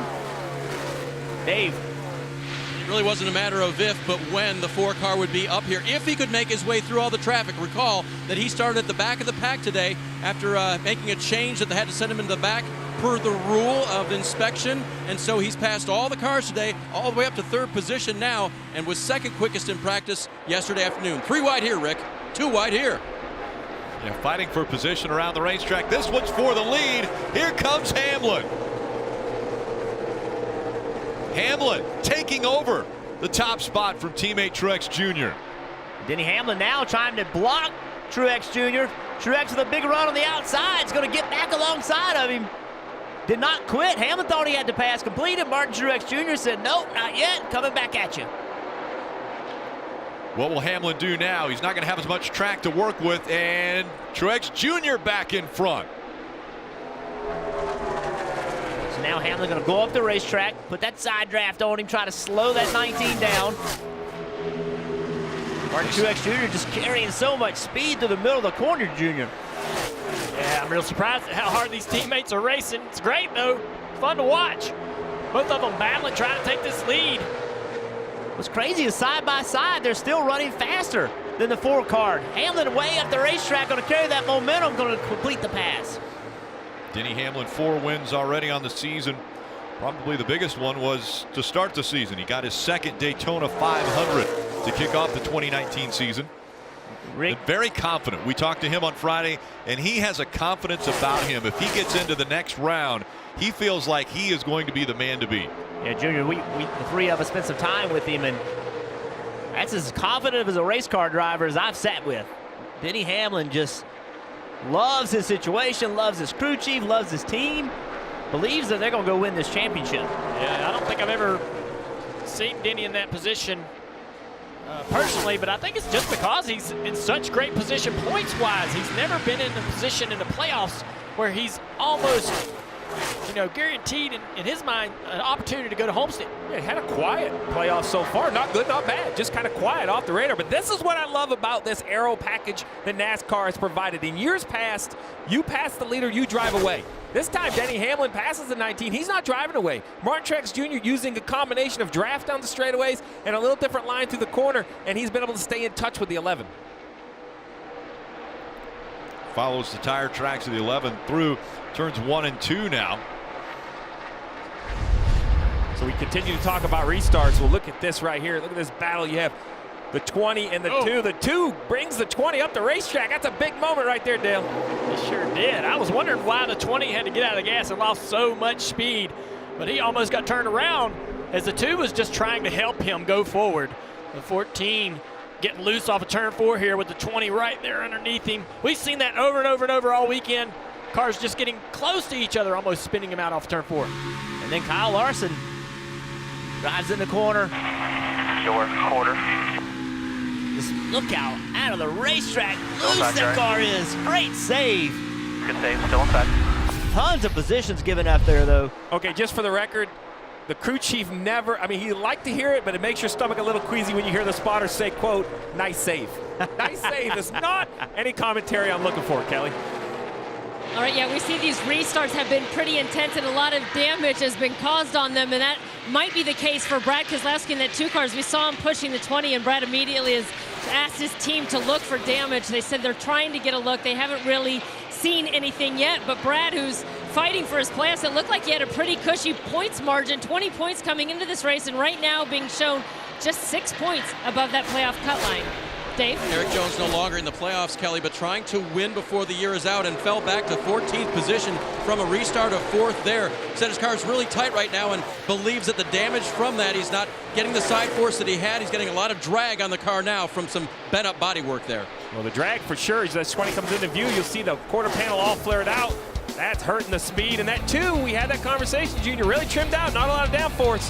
Can he hold on as he gets back in traffic, currently 11th?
Beautiful shot of Kansas City. You're watching the NASCAR Monster Energy Cup Series playoffs. This telecast presented by Outback Steakhouse. And today's aerial coverage presented by Coca-Cola, giving us these great views. This incredible sports town. The Royals, the Chiefs, Sporting KC, and of course Kansas Speedway and NASCAR. Denny Hamlin is out front. He has a 7/10 of a second lead now over teammate Truex Jr. Blaney's running back there in third, already locked into the round of 8th. And it's Chase Elliott who needs points, was below the cutoff line coming into this race. Right now running 5 points back from Brad Keselowski, who is right now in the final transfer spot. Dave. And the leader, by the way, just a bit free right now. Way further back on board with Kyle Larson, who we saw make that great save. Their biggest problem now is not just the handling of the race car, but his track position. They've had trouble on pit road today, had one slow stop where the jackman was unable to get around the car as quick as he'd like to. And then, of course, this uncontrolled tire penalty has put him far back in the pack. The one bright spot in his day, that is that they are already through to the next round, Marty. Dave, could there be another playoff driver with a mechanical issue? Clint Boyer, for a couple of runs now, has said that he's had a vibration in the car. Mike Bugaravich called out a specific part, and they think it's in the drive line as Ryan Blaney takes second spot for Martin Truex Jr. So Boyer maybe with a vibration. Now, Steve, listen, sounds like all the drivers in the field have said they had that vibration today, but if it's in the drive line, how much does that concern you for the 14? Well, it's concerning. The only real good news is there's nothing you're going to do about it.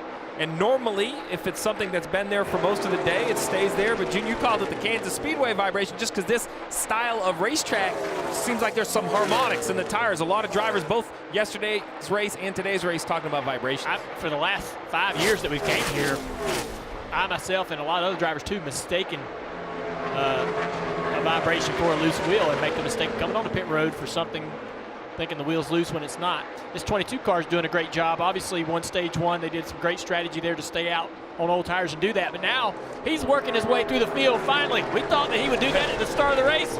Well, now he's finally got it going on all the way up in 8th place, taking that spot from Suarez. And then further behind, Kyle Busch. We just talked about Kyle Larson. Kyle Larson's only gotten 19th. Remember, they both started in the back. Well, Kyle Busch has driven up to 13th and battling Keselowski to try to take 12th away, Kelly. Remember, he had the throttle issue, and after they did the fix, he felt like the pedal was too soft. In fact, Kyle initially asked for a new return spring, but the team checked in with him a handful of laps ago, asked how the throttle was, and he said, so far, so good. And the handling of the race car as he passes Brad Keselowski also getting better. He said the front end of that 18 car finally starting to turn. It's just the right rear right now that's kind of giving him grief. Those two drivers right there aren't afraid to trade paint either. Keselowski and Kyle Busch, they have had a rough relationship on the racetrack. As we see the 24 of William Byron and his teammate Chase Elliott. Byron running right up against the wall. Chase Elliott a little bit lower on the racetrack. It's interesting what Kelly said right there. Kyle Busch earlier was complaining about the right front car not turning, and he didn't like it. And now he's complaining about the right rear, meaning the right rear of the car is still a little bit too loose. The problem with this package is your car's not going to be perfect, right? Around other cars is really what it matters. And it looks like to me Kyle Busch is pretty good being able to drive up through those cars the way he is. And it's really interesting. Kyle Larson, clearly his car is not driving well, can't get through there. Kyle Busch's, they've made their car better. 25 cars on the lead lap. We see Eric Almirola now. We're doing a little side drafting on the 2 of Keselowski, trying to pull that 2 back. And Almirola right on the bottom of the racetrack trying to clear the 2, and it looks as though he will as they go down the backstretch. Now with the momentum, will Keselowski try the crossover move? It looks like he's going to stay content with running back behind the 10 with 16 to go in the second stage. Talked about the Penske cars and Ryan Blaney running second. Teammates having some good runs as well. Logano climbs through the field, but one of the cars associated with Penske, the Wood brothers, number 21 of Paul Menard, running up in 7th place right now, having probably the best run that they've had all year, wouldn't you say, Steve? Yeah, and this is the closest I've seen this 21 run with the other Penske cars. You talk about how they're affiliated. Menard seems just to have an okay year. Announced that, hey, he's all done, right? This is going to be his last year. He's going to step aside, let Matt Benedetto take over this ride next year. But here he is running right in the mix with the other Penske cars. in that 7th spot, and a week ago it was neck issues that had him out of the car. Matt Crafton subbed for him as we go NASCAR nonstop. Hamlin up front.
You can get in gear for the playoffs. Check out the greatest selection of t-shirts, die casts, and more for all of your favorite drivers. All you have to do is visit NASCAR.com/shop today. Take a look at the Toyota driver update on Denny Hamlin. He's led 35 laps already. Started back in 23rd, so this goes back to the case of having more downforce or trimming the car out more for the speed. Didn't start well because he didn't qualify well, but now is running great up front. And let's do it through the field. We'll focus on the playoff drivers, Dave. And Denny himself has been a force so far, leading 35 laps so far in this race. He's a little bit loose in clear track and in traffic. He's not quite as good as he wants to be. Radioing that in right now as I'm speaking. But the things they did since the early race this year, Chris Gabehart, his crew chief, told me were a whole lot of finding out where this car likes to go speed-wise in different lanes. They really feel like it's comfortable for Denny, and he can do what he wants to with this much speed, Marty. Dave, you might remember earlier we told you that Jeremy Bolin said, hey, before the race, this is a science experiment this weekend. We want to get better at Texas and Miami. Well, look where Ryan Blaney is running, just like you would at Miami, all the way around the racetrack against the wall. And he's catching Denny Hamlin while he's doing it. Martin Truex Jr. saying this run, he's in third right now, not quite as good as the run before. He said he started out too free. It's too tight for Martin Truex Jr. now, who told me, I think our team honestly gets better as these playoffs go along. They certainly have shown that. William Byron saying this car takes off on the splitter, but once they get off the splitter, car's really good, and it comes to him nicely in a long run. Just takes too long for that to develop. He's in fourth, and his teammate Chase Elliott is back in fifth.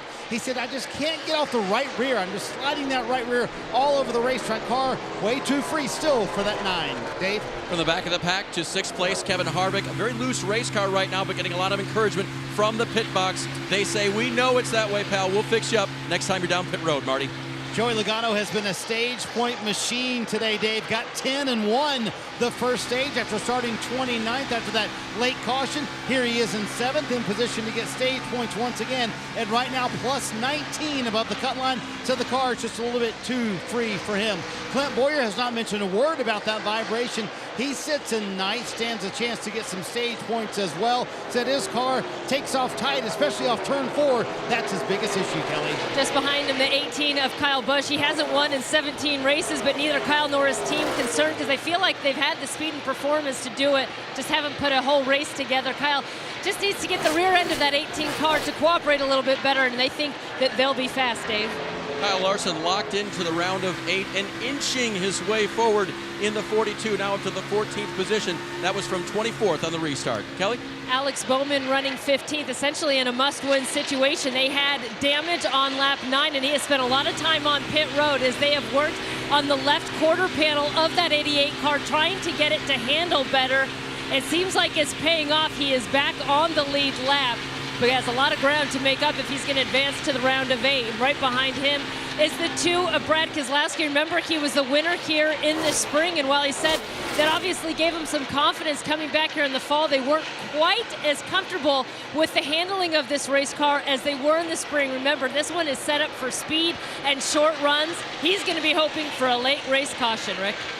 Yeah, Keselowski currently running in that 16th spot. Denny Hamlin up front is closing in on the final 2 laps of stage 2. And points, once again, will be distributed. We talked about the drivers that could benefit from those. As Denny Hamlin crossed the stripe, 2 laps to go. And guys like William Byron needing points, Chase Elliott needing points, running up there in the top 5. That put Jimmy Johnson 1 lap down. Outside the top 10 right now and needing points is Alex Bowman in the 15. Must-win situation might be building for him after this second stage. And now the white flag out on stage 2. So 1 more lap around, and this one not nearly as close as stage 1. Denny Hamlin has a 2.6 second lead. Now the one negative to Denny Hamlin potentially winning this stage is that since stage racing has begun, a stage winner has never gone on to win the race here. And so that could be bad for Logano as well as Denny Hamlin. 11 slowed getting into turn 3. Slowing way down. Way down as Denny Hamlin slowing letting him down. go. Just letting him go, guys. And he'll win stage 2. So Denny Hamlin gets stage 2. Blaney will finish in 2nd.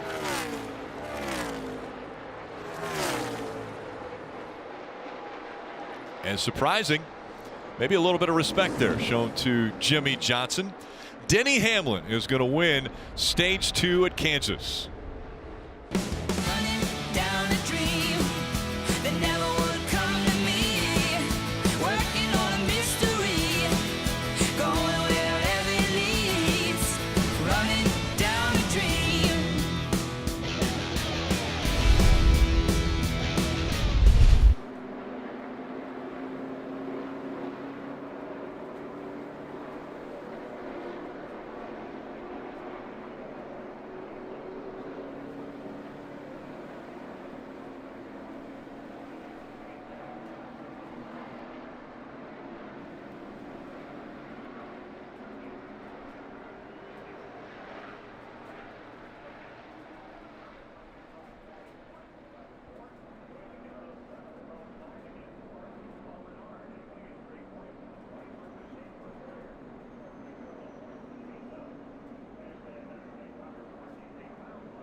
NASCAR on NBC is brought to you by Untuck It. Shirts designed to be worn untucked. Untuckit.com. Monster Energy. Unleash the beast. And by Credit One Bank, the official credit card of NASCAR, perfect for race fans. Monster Energy Cup Series playoffs from Kansas Speedway. 2 stages complete, 1 to go. Who will be the 4 that get eliminated from the playoffs right now? The 9 is below the line, as the 24, 14, and 88 also below the line, but the 9 has the most stage points today. So 15 for Chase Elliott, Martin Truex Jr. also getting 15. Those are, of course, the drivers in the yellow that received playoff points, or excuse me, stage points, and now the playoff drivers that didn't receive points in the first 2 stages. Kyle Larson didn't need them. Alex Bowman did. Here they come onto pit road, Dave. Rick, in some sports, if you tighten up, it means you get a little nervous and you might make a mistake. For a NASCAR stock car, if you tighten it up, you make it more drivable. That's what Denny Hamlin needs, even though he led the laps there and won the stage. 4 Goodyear tires, Sunoco fuel, Marty. William Byron, just so calm on the radio for a young man, told Chad Canals, I'm free into turn 3 and center and exit. We're really good. He said, honestly, I was pretty happy that run. Going to be a small air pressure adjustment for that 24. Also a wedge adjustment, trying to tighten that car up on entry. For Martin Truex Jr., he said, I need to keep that turn longer. He said, at the end of the run, I'm just losing a ton of turn in the 19. That's where it's hurting us, and we're losing a lot of time off 3 and 4. Denny Hamlin wins the race off of pit road. Ryan Blaney second. Chase Elliott grabbed a spot. Kyle Busch picked up 5 spots on pit road. Byron lost a couple.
Getting ready for the final stage to get underway. Denny Hamlin up front here at Kansas. Rutledge. Rick, I am outside the track, high atop turn 4 here, and what we saw is a lot of cars keep getting a little loose, it seems, as they're coming through turn 4.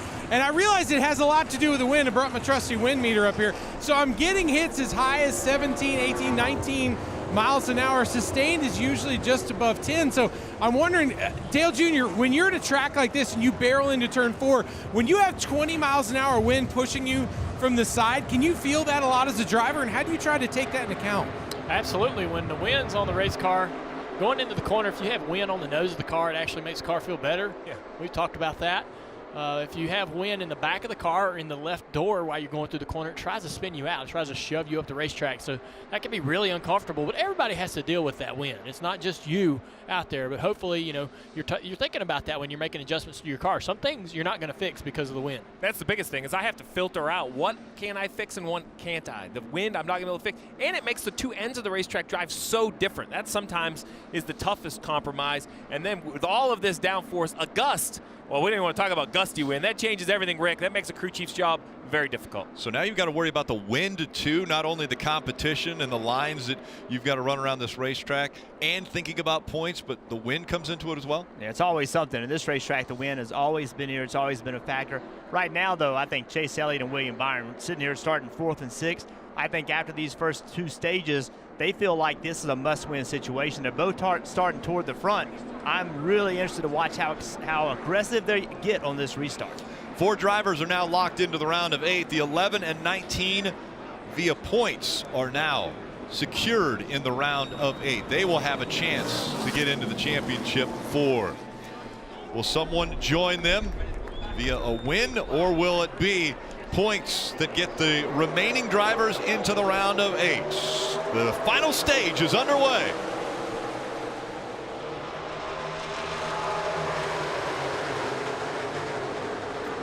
Hamlin a shove from Truex Jr. And here comes the 19 of Kyle Busch. Joe Gibbs Racing running 1, 2, 3. Yeah, Joe Gibbs Racing down on that inside and made it work. They worked together on that restart. Weren't able to clear Kyle. He's still working that bottom on the inside of Blaney in 3 and 4. Blaney with his buddy Chase Elliott behind him on the outside. Down the front straightaway. Side by side, the 18 and the 12. Ryan Blaney. Kyle Busch down into turn 1. You mentioned it. Chase Elliott pushes the 12 by. Now he gets to the outside of the 18. Will he be there at corner exit? He will take away that run, and then now the 9 has a teammate of the 24 behind him. Yeah, William Byron had a great run there, but chose to help his teammates instead of going 3 wide. Don't know if he had an opportunity to really do anything else there, but up front, battle for the lead. Get a little tight. Truex trying to find some clean air. Go where that 11 car isn't. Follows in into the corner, moves up a little bit higher in the middle of the corner. Look at that. His car's driving good to be able to enter in the middle, just turn left and exit on the bottom. Look at this race behind them. Chase Elliott and William Byron lined up on the outside. I think William jumped up on that outside, not so much just to help his teammate, but I just think his car drives better up there. See this run he's going to get on the outside, going to try to push Chase Elliott up this front straightaway so they can both clear Kevin Harvick. As we are right now, I think Chase Elliott doesn't have to win this race to point his way into the next round. Though William Byron, I believe, he has to win this race. He has to make every lap, every opportunity, every run count. And as we always say, playoff drivers 1st through 9th. You get to these final stages, there's a reason these are the teams in the playoffs. Time and time again, they show. You see now, Ryan Blaney makes the move for 2nd inside the 19 of Truex. Will he get up there and slow the 19 down to the quarter panel? Looks like he's there. I did not think that Ryan Blaney was going to be in this position at this particular point in the race. In the first stage, he dropped like a rock when the green flag dropped. But here he is, battling up into the top 3 in stage 2 and in stage 3. To the inside. So much conversation about the Penske cars early in the year, but Ryan Blaney wasn't in it. Took the transition to drive the 12, coming from the Wood brothers. Just was okay in the 12. Got that win a week ago at Talladega, and then it seems like the pressure's off, Marty. This looks like a whole new 12 car. You can just feel that pressure off when you're around the 12 camp this week. He threw a party for the entire team, bouncy houses for the kids and everything, along with a cotton candy machine. He said, that was fun. I want to do more of that. Blaney clearly very quick. He's making the bottom work here, but he would love to make the top work like he is right now. But he just radioed the crew a moment ago. Feel like I have a vibration. They just came off pit road. He's going to gut it out, but we've heard many teams talk about vibrations today. Time and time again, restarts. We talk about them. This one was a little tame at the front. Anything but tame back here. You see 3 wide of 21. A little zigging and zagging. Got close to Clint Boyer. Clint kind of bailed out, went down to the apron. Luckily had a little bit of room to get away. Speaking of getting away, these 3 are trying to separate themselves. Denny Hamlin, Ryan Blaney, and Martin Truex Jr. Blaney has that run on the top. Let's see what Denny does. He starts to see that, starts to move up the racetrack, trying to take away that advantage from the 12 car. Hamlin wants to win this race. He doesn't want to give up the lead right now.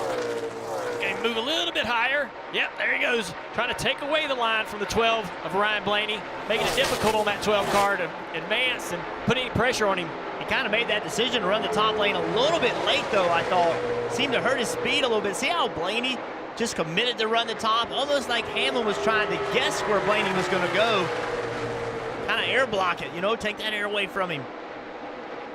Now you have to assume that Blaney's going to run the top. So now Hamlin can enter high. Should just enter high. Decides to run to the middle of the racetrack. He must not like the way his car feels up higher on that racetrack in the corner. He's committed to the bottom or the middle. 12 car continues to close the gap. One thing we need to consider also, think about several drivers. Kevin Harvick comes to mind in Miami. He won't run right against the wall until late in the race. He's afraid he's going to hit the wall and damage the car. Maybe Denny Hamlin's got some of that in his mind also. Still a long way to go. As we watch the 12 run the top of the racetrack, Junior, this is what you talked about earlier in the day, how he makes the straightaway longer, and on cue he goes to the bottom of the racetrack, and it actually works. It looks like it's going to stick. Will he be able to keep the momentum down the straightaway? Yeah, he thought Denny was going to run the high side, so he committed to the bottom. Denny's kind of running in the middle. So you've always said run the top to make the straightaway longer. So the 12 wants to get back to the gas sooner, and he should carry more speed. You should see him close in on the 11 down the straightaway here. And these moves being made at 180 miles an hour. As this is happening behind these guys, the 18 of Kyle Busch is closed in fourth place. Quickly becoming a factor in this battle. He's ran these guys down from quite a ways back. And even further behind them, two-car Brad Keselowski. He is only 3 points ahead right now of Chase Elliott. Keselowski running in 16th and not really making ground on the guys in front of him. And remember, every position on the racetrack is a point, and that's the way everything will be tabulated from here on out, because no more stage points available right now. Chase Elliott running in the 5th position, and as you mentioned, he's 3 points back, so he needs to gain 3 positions if he wants to be in a tie with Brad Keselowski, 4 if he wants to pass him.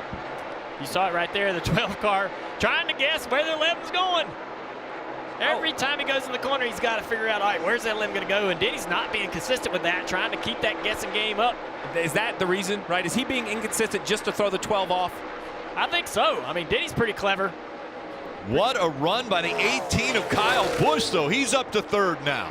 I like this run by Kyle Busch today. We've seen Kyle Busch this year with this package just really not be able to pass as well as Martin Truex can. But today, Kyle Busch has gone to the back, had all sorts of issues, and has driven himself back to the front. That's got to be a huge confidence builder for them. Now racing Blaney for 2nd.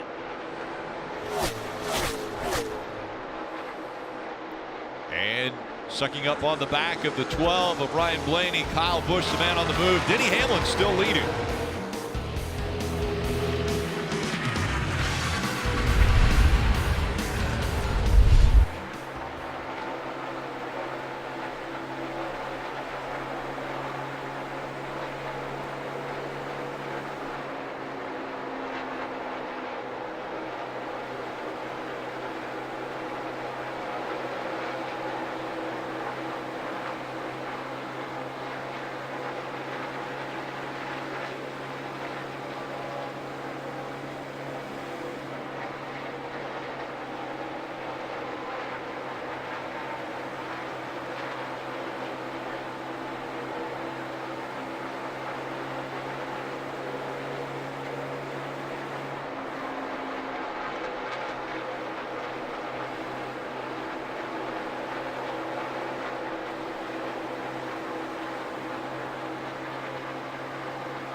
Tonight in Texas, Sunday night football. Division rivals clash when Carson Wentz and the Eagles face Dak Prescott and the Cowboys. That coverage begins at 7 p.m. Eastern with Football Night in America only on NBC.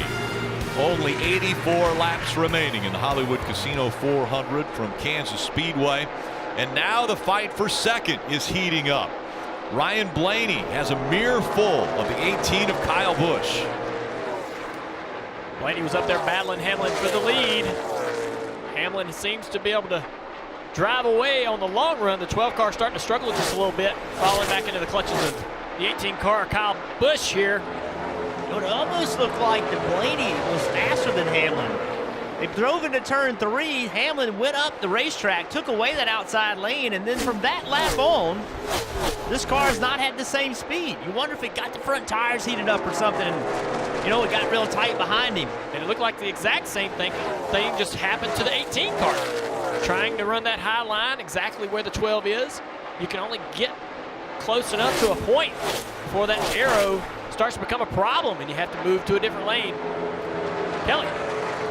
And Kyle Busch talking on the radio as I speak, saying his car is both tight in some areas, but loose center off in others. Now, when we talk about points, he came into this race 41 points above the cut line. It seemed like a foregone conclusion that Kyle Busch would advance to the round of 8, but Adam Stevens, his crew chief, admitted that he'd be paying close attention to the points and where other people were running. Have a listen. 11 and 19 are locked in. Everybody didn't score maximum points behind us there, and we were able to score a few. So we need 25th or better, no matter what happens. So Adam keeping Kyle abreast there of the situation. They seem to be in good position to do much better than that now. Kyle has been able to move forward in the 3rd position right now. I really like that report, though, Rick, by Adam Stevens, right? Not a lot of math. He just gives a bogey, a specific number, 25th or better. Kyle Busch wants to go win this race. It's been 17 weeks since he's gone to victory lane. For most people, that's not very long. For Kyle Busch, that's a long winless streak. And now he can kind of manage how much risk he plans on taking in these closing laps. Marty. And everyone talking about points, Steve. You can see it with 80 laps to go to decide who moves on to the round of 8 and who no longer is in the playoffs. Joey Logano wanted an update under the last stage break. He got it from Todd Gordon over the radio. Take a listen. All right. Okay, so what's my situation here? How's things looking? We scored a fair amount of points here. I think we've scored 7 more than our teammate. Scored a few more than the 4, but we haven't gotten to them. Just be a solid race. We're in a decent spot. So the 22 looks okay, and you can see on the left-hand side of your screen that cut line. Chase Elliott right now 4 points below the cut line, and the car not handling the way he wants. He's in 6th. He just lost a spot to his teammate William Byron. Could lose another one to Kyle Larson. And you think about that, Steve. 4 points. That's 4 positions all year long that Chase Elliott, if he would have gained it somewhere right now, might be above that cut line. That's amazing. That's how tight the NASCAR playoffs are. Well, I'm not sure if Chase Elliott can go forward 4, but I am starting to get some concern about Brad Keselowski losing 4. He is now stacking cars up behind him. We see the 9 racing the 42. Well, behind Brad Keselowski, you have Buescher, Suarez, Matt DiBenedetto. So on the right side of your screen, you know, it looks like pretty normal racing, but Junior, you just saw it right out. The 2 has him stacked up down the straightaway. If he starts to get past, those points will go away quick. Yeah, he's running that high side, just trying to stop the bleeding right now. Trying to maintain what position he can. But these guys, obviously, you see the 37 car driving up on him. All just a little bit quicker than Brad. He can't afford to lose any more positions. And you mentioned the 37 car, and an accident took place on the way to the track for the team car of that, the 47 of Preece. The hauler caught on fire, and so they had to bring out the backup of the 37 for the 47 to race. And right now Ryan Preece running in that backup car, and he's running 25th, the last car on the lead lap. As we see the 12 of Ryan Blaney still trying to hold off that 18, but the 18 with this run and the high line, can he make the pass? Kyle Busch got that outside lane working. Was able to finalize that pass. Kyle Busch, can't wait to see now that he's clear of Blaney what kind of speed he has compared to Denny Hamlin. Just drive back to the front. I said it before, but I'm really impressed. It's the thing Kyle Busch has been missing. His teammates had it, right? Martin Truex Jr. has been able to drive through the field. Kyle Busch and his team have it. This is the first time we've really seen this recently. Be able to get themselves by. Now 2 cars have gotten by Keselowski. Now, Kelly. Yeah, Brad Keselowski in a little bit of a trouble. His crew chief, Adam Stevens, told me this was going to be a very tough race for him, and they were counting on scoring stage points. Well, they picked up 5 in stage 1, but none in stage 2. And the problem for Brad is his race car is just way too tight. It started as a 6 or 7 tight. He said it got a little bit better, more of a 3 or 4. But just a couple laps ago, he said, man, I'm fighting as hard as I can. The good thing about it, though, is Brad is losing position. So is Chase Elliott, who he is basically battling right at the bubble cut line. Yeah, with Brad getting passed by 2 cars, Chase got passed by 1, and right now he's fighting to stay in front of that 20 of Eric Jones. So it's 3 points, now 2 points that separates at the cut line as Hamlin continues to lead here at Kansas. We go NASCAR nonstop.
And things heating up to get into the round of 8, and then they start next Sunday at Martinsville, the short track, the paper clip. Everything getting underway 3 p.m. Eastern on NBCSN. Kelly. Hey, Rick, the backward slide continues for Brad Keselowski. Has had his hands full there with the 95 of Matt DiBenedetto, and when the 95 gets by the 2, it'll put him just 2 points above the playoff cut line. Here's Brad over the radio just a couple laps ago. That will put you P19, the 9's running P7. Guys, just gotta trust I'm doing all I can, man, without fencing it. I'm doing all I can without fencing it. He has got his hands full with this 2-car and with Matt DiBenedetto. Matt DiBenedetto is going to take a spot away from Brad Keselowski. That's a point, and every point very important for Keselowski as he is trying to make it into the round of 8. You just saw it flip right there. Now the 2 car is only 2 points ahead of the 9 at Chase Elliott. Think about this. This 2 car has only had 1 finish worse than 14th at this racetrack in the last 9 races, and that was because of an accident. That's how bad this team is running today in a pressure situation. They won this race here in May. They won the race, and they are running in 20th place. 65 laps to go. They will have to come to pit road. Want to take a look at the Ram trucks built to serve, guys. Yeah, restarts, man. They're going to be crazy. They have been all day long. They're going to get more and more intense. If we get some more later in this race, you maintain that position, try to gain what you can. You got to keep talking to your driver, right? You got to keep working on the changing track conditions, Jeff. As the groove moving around, is that wind affecting you? With 64 laps to go in this race, I got to give you those correct adjustments on the final pit stops. And what do you need to advance into the next round of the playoffs? Situational awareness right now. Look at this 24 William Byron. They know they got to win. The 9 car, think about what situation they're in. They got Keselowski kind of down. What do you need to do so you can continue your quest to win this championship, Marty? Do not count William Byron out of the mix yet. This is a fantastic battle for 4th between all 3 of those cars right now. Byron trying to get it, actually wound up in that process losing 5th to Kyle Larson. But a moment ago, Chad Knaus told him on the radio, do not fall into a trap, trying to run the high line, trying to create speed. Take care of your race car. We can still win this thing. Dave? And as Kyle Larson takes that spot, he's going to get a challenge right back here from William Byron. Look at that little tap down the back straightaway. Larson's car very, very good. Restarted 15th all the way up to 5th place now. And as leader Denny Hamlin was being told, hey, that was a good lap. No one has anything for no one has anything for that. The one faster car, the 42, recovering from a pit penalty earlier. An uncontrolled tire for the 42 team earlier on pit road. Put them in a deficit, even though Kyle Larson has led 60 laps of this race. Denny Hamlin has been up front for 89 laps. There's been 12 lead changes between 10 different drivers already in this race, and we know there are still green flag pit stops coming up, potentially green flag pit stops coming up as we're closing in on 62 laps to go. Fuel window here at Kansas, 60 laps, so they're almost inside of that fuel window. Byron doing his best to try to get that bottom lane working. That's what he wanted. He wanted Kyle Larson to go to the bottom to get him some clean air on that car top in front lane. of him in the fence. The 13 almost in the wall there off turn 2. Creating a little bit of a stack up here between these guys. Big run there by the 42 of Larson as he goes to the bottom of the track. Truex Jr. up high and just slides in behind him. Now, if you're William Byron, you have to guess where the car in front of you is going to go. He guessed he's going to run the top. He kind of went to the middle, just trying to find clean air. Look at that turn by the 24 right in the middle of the corner. They're going to be side by side with him. No, 42 clears him. Yeah, 42 flat around the top. Get 13 out in front of these guys. Almost in the wall, all the way out of gas. Stacking these guys up. Where are they going to go? Try to take advantage of these situations when they happen in front of you.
NASCAR on NBC is brought to you by Credit One Bank, the official credit card of NASCAR. Perfect for race fans. Geico, 15 minutes could save you 15% or more on car insurance. And by Outback Steakhouse. Aussie rules. All right, 54 laps to go in this stage. Closing in on green flag pit stops. Some early takers, the 20 and the 4. Dave.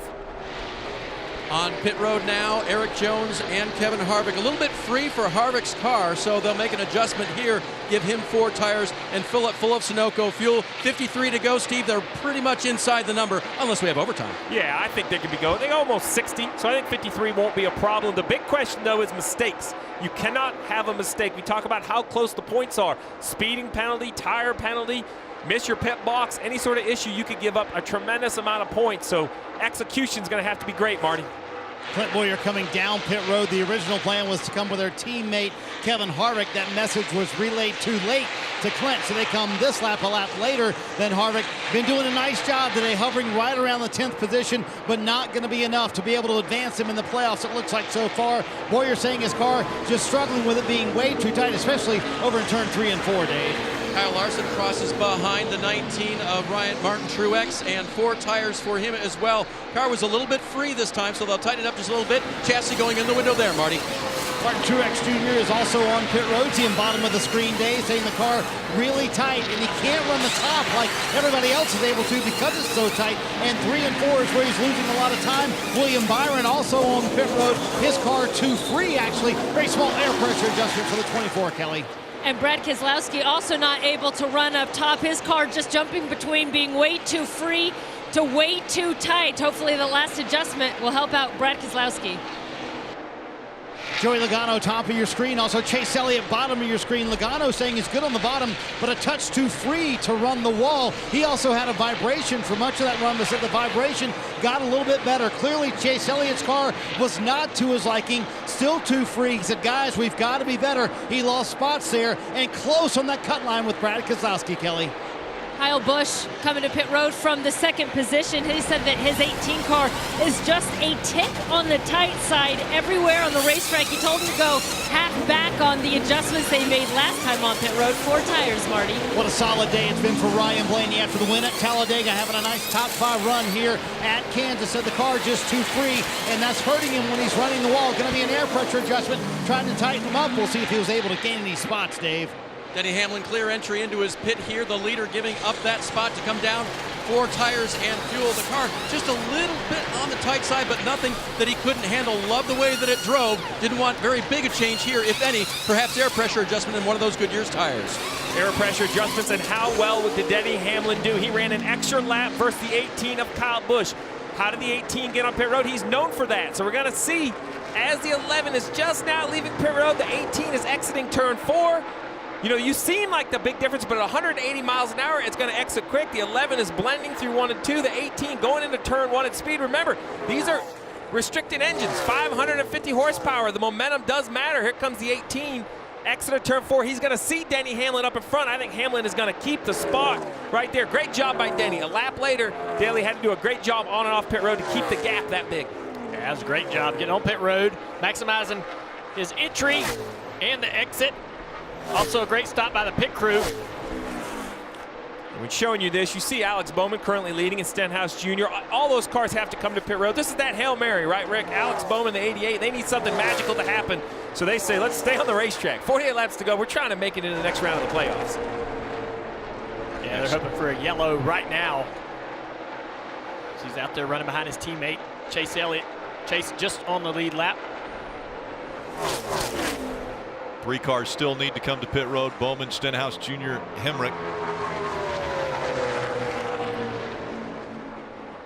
I'm really surprised. I thought that extra lap was going to cost Denny Hamlin more time than it did.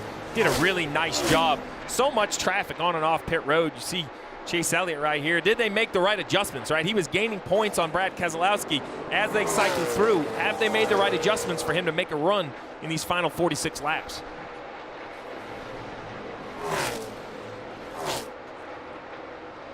So there's, see Denny Hamlin right here. He's going to, when this thing cycles back around, he should be the leader. When all these pit stops started, that 2 car We keep talking about Brad Keselowski was 3 seconds ahead when these pit stops started. There he is.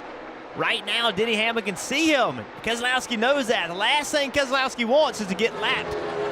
Uncontrolled tire violation for the 10 team. Eric Almirola, when he was on pit road, he'll have to come down and serve that penalty. One of the concerns right now with the 88 on the racetrack is that's also helping the 9, Jeff, because Chase Elliott is on the lead lap currently with Bowman as the leader. Brad Keselowski is not. So great point to the 11, right? Great point to the 11, but as they ride, this is an uncomfortable situation for the 2 car. Yeah, he got held up big time. Racing 2 cars, got held up. 11 car is about a second behind him now. And the points as they run a little bit off because of Bowman. Alex Bowman is being scored as the race leader, and so with that, he is above the cut line. 4 points separating Keselowski and Chase Elliott. And look, I know this looks crazy because Bowman's leading. We know he has to pit, but what if they get the yellow right now? What if we've seen it, right? We've seen Brett Favre throw it to the end zone. All of a sudden, somebody come up with the catch. Could that happen for the 88? Could they catch the perfect yellow and be back in this race? I love what Greg Ives is doing. He's calling a strategy. We talked about it in Ram, right? Hey, know your situation.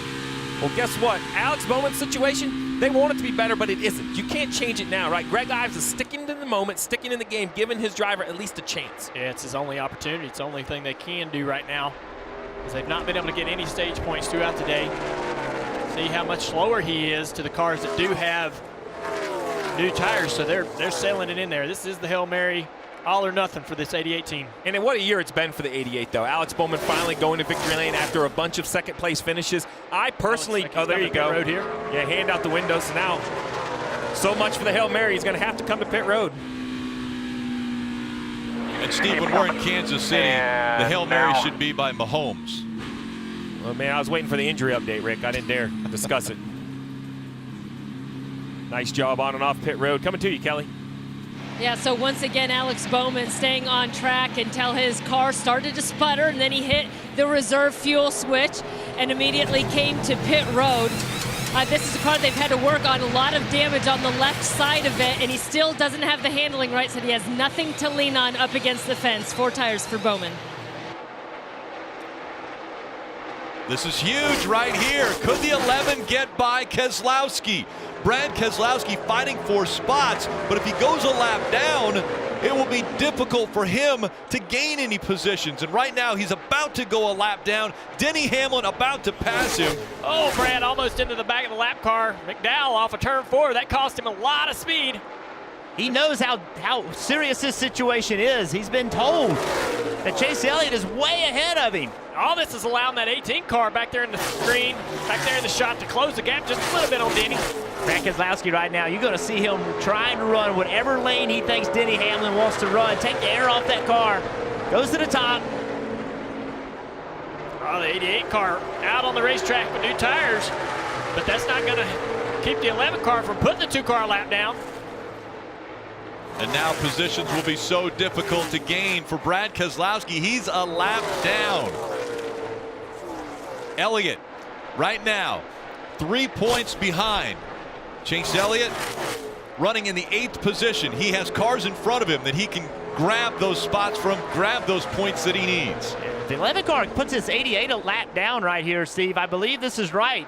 I believe now Alex Bowman will be the first car 1 lap down. So Keselowski would not be eligible to get that free pass by being the first car lap down. Yeah, you're absolutely right. That might hurt, it might help. It's a point, but it's holding the 2 a lap down currently.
33 laps to go. NASCAR Monster Energy Cup Series playoffs from Kansas. The telecast presented by Outback Steakhouse. This incredible aerial coverage brought to you by Coca-Cola. Post-race coverage will be coming up 6 o'clock and victory lap 6:30. That post-race coverage a lot of times comes from the Mobile One Peacock pit box, as you see it down on pit road. In victory lane here at Kansas. There's still a lot of work to be done on the racetrack. Find out who will be in victory lane. Right now, Denny Hamlin looking very strong as he's closing in on the back bumper of Parker Kligerman in the 96. Dave. And Ricky gave himself a little bit of a scare during those green flag pit stops when he re-entered the racetrack from the flat apron onto the banked racing surface. He entered pretty aggressively, and he radioed into his spotter, hey, look at my splitter on the right there in the front of the car. Did I bend it up? Did I make this car slower? Because it sure feels that way. And then, remember all that traffic he had to get through while his teammate Kyle Busch at that time was closing in. A little bit of a head game that he's gotten through, and now he's clear, Marty. Hey, focusing on the left side of your screen, let's talk about the drivers right around the bubble. It is tight to see who advances to the round of 8. For William Byron, this looks like it'll be a career best day at Kansas, running 5th. He's never finished better than 20th at this racetrack, but it may not be enough. They know they must win in order to be able to advance on. Right now, they are not in a position to do that. Chase Elliott, when you think about how the first round of these playoffs ended for this 9 team, they won the race at the Roval after wrecking in that race. But then the next week at Dover, and engine failure, they finished last. The one thing Alan Gustafson told me we could not have last place points, then a wreck at Talladega. Today's been a top 10 day, but Chase Elliott right now 3 points below the cut line. Meanwhile, Joey Logano told me before the race, we must maximize our day. They certainly have done that. A right front that was loose at the start of the race, contact with the wall early on, yet they still have gained 14 stage points today. And right now, Joey Logano plus 18 above the cut line. Looks like he'll advance, Kelly. Marty, it's been a pretty forgettable round of the playoffs for Joey's teammate here, Brad Keselowski, 11th at Dover. Last week got collected in a wreck at Talladega, finished 25th, and right now he's running, where is he, 19th and a lap down in this race. They made a pretty big adjustment for him. Last time down pit road, went down on the track bar 2 rounds. He asked his spotter, Coleman Presley, do I look faster up top or the bottom? They said up top. We'll see if he can make up any ground and get some speed. We've been talking about Denny Hamlin, Kyle Busch, Blaney, the battle for the point, trying to make the next round. Well, Eric Jones has a race car that can win this race. He has run Blaney down, having trouble getting by him, but Eric Jones with a lot of speed right now. Had a big issue right there on turn 4, but get a late restart. Watch his 20 car. Dave. And Jeff, they've been working on it all afternoon. It hasn't been perfect every run for Eric Jones, but it was the way that they wanted it to be in qualifying. Expected a little bit better than qualifying 20th, but Chris Gale, his crew chief, told me because of the decisions we made, i.e. high downforce versus being way trimmed out so that it's slipstreams through the air for a better qualifying position, we feel like we're going to be good today, and they have been. 27 laps to go. It's all about advancing in the playoffs. The left side of your screen, the 2 of Brad Keselowski, 3 points above Chase Elliott on the right side of your screen. Their position is one thing, but Jeff Burton, their laps are another. Chase Elliott is 8th on the lead lap of 16 cars. He could go forward, he could go back. Brad Keselowski is a lap down. Only 2 cars in front of him, 1 lap down. Not a lot of opportunity to continue to gain points if there's a caution. Yeah, the best thing that Keselowski can hope for right now, Steve, is that Denny Hamlin goes and laps a lot of cars. Because then if you get that late race restart, now you have cars you can go try to pass to get those spots back. So right now, as crazy as it sounds, you want Denny Hamlin to just go way faster than you and go put many, many cars laps down. Yeah, you have to have available points. I don't think you can hope that the Chase Elliott loses points. What if he has the best restart of his career and drives up here and finishes 2nd? You'll be eliminated, right? You're going to have to really be aggressive. Not to mention, if the yellow comes out, would the 2 stay on the racetrack and take the wave around, Junior? I think that if the green flag stays out, we run this race all the way to the end. Chase Elliott doesn't have a lot of opportunities to move forward. He doesn't have cars close enough in proximity to pass. But Keselowski behind him, Austin Dillon, Stenhouse Jr., Bubba Wallace, all those guys about a half a second faster than Brad Keselowski right now, running him down. He could lose those positions if we stay green for another 24 laps. And that 9 car, we've watched all day, it fires off fast. It's got good takeoff speed. So if we were to get that restart, he can go get some guys. And as we focused on that battle for the points, Rick, look what's happening for the battle for the lead. The 18 of Kyle Busch has inched in on Denny Hamlin. 23 laps to go within striking distance. What a day Kyle Busch has had. He's had to pit for damage, had to pit for a throttle issue. Not sure they had it resolved. And here he is all the way back to second. It's hard to call it a winless streak for Kyle Busch, but it has been a long time since he's won. When you expect Kyle Busch to win, the last race he won was back in Pocono.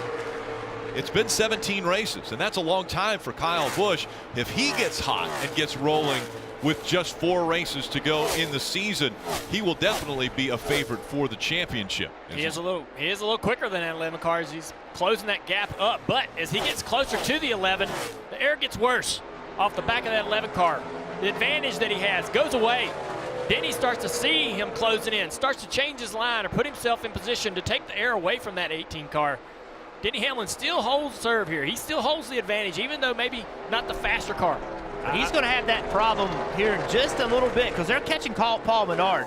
Paul Menard is the first car they're going to try to put a lap down running 15. So Paul running the bottom, that's a break for Denny.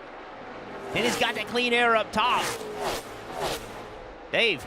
But he's definitely hearing the shark music, and we don't mean Baby Shark, we mean the Jaws theme, because Kyle Busch has been moving in. And Jeff, I have to wonder, did aggressively getting back on the track, perhaps popping up that right front, affect the 11 ever so slightly as he almost comes in contact with Paul Menard there?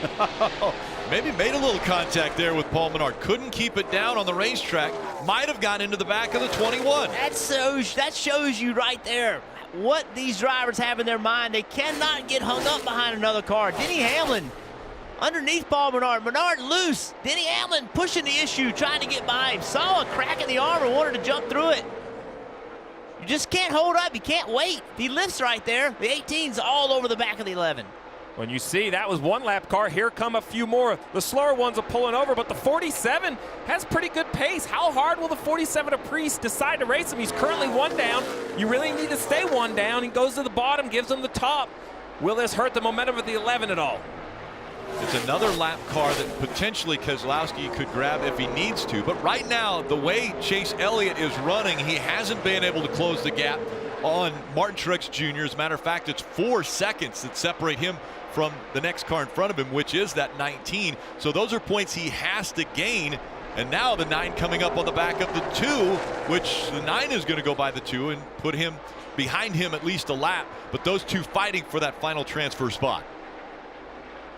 Just imagine the frustration for Chase Elliott and his race team. They're sort of on an island right now. Rick, you mentioned it. 4 seconds up ahead of them is Martin Truex Jr. 6 seconds behind is his teammate Jimmy Johnson. There's no points for him to gain. They really have not been the same car as they were earlier on. So Alan Gustafson hoping for a caution here with 18 to go. It's certainly gotten cooler. No doubt the handling has changed on the 9 car. But Steve, so frustrating because you really can't gain any points where you are. You got to kind of hope Keselowski loses a couple spots and they put you into the next round. Yeah, 4 seconds to Martin Truex Jr. for Chase Elliott, and then another 3 seconds to William Byron. I mean, 6 seconds and 17 laps.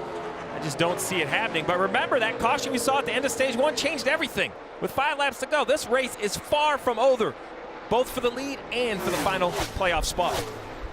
3 points separating Brad Keselowski and Chase Elliott. If they were to be tied, if they end up with the same amount of points at the end of this race, Chase Elliott has the tiebreaker. He has a better finish in this round, and that's what we go back to, the best finish in the round. We just saw the 12 of Ryan Blaney. Looks like he tagged the wall just a bit.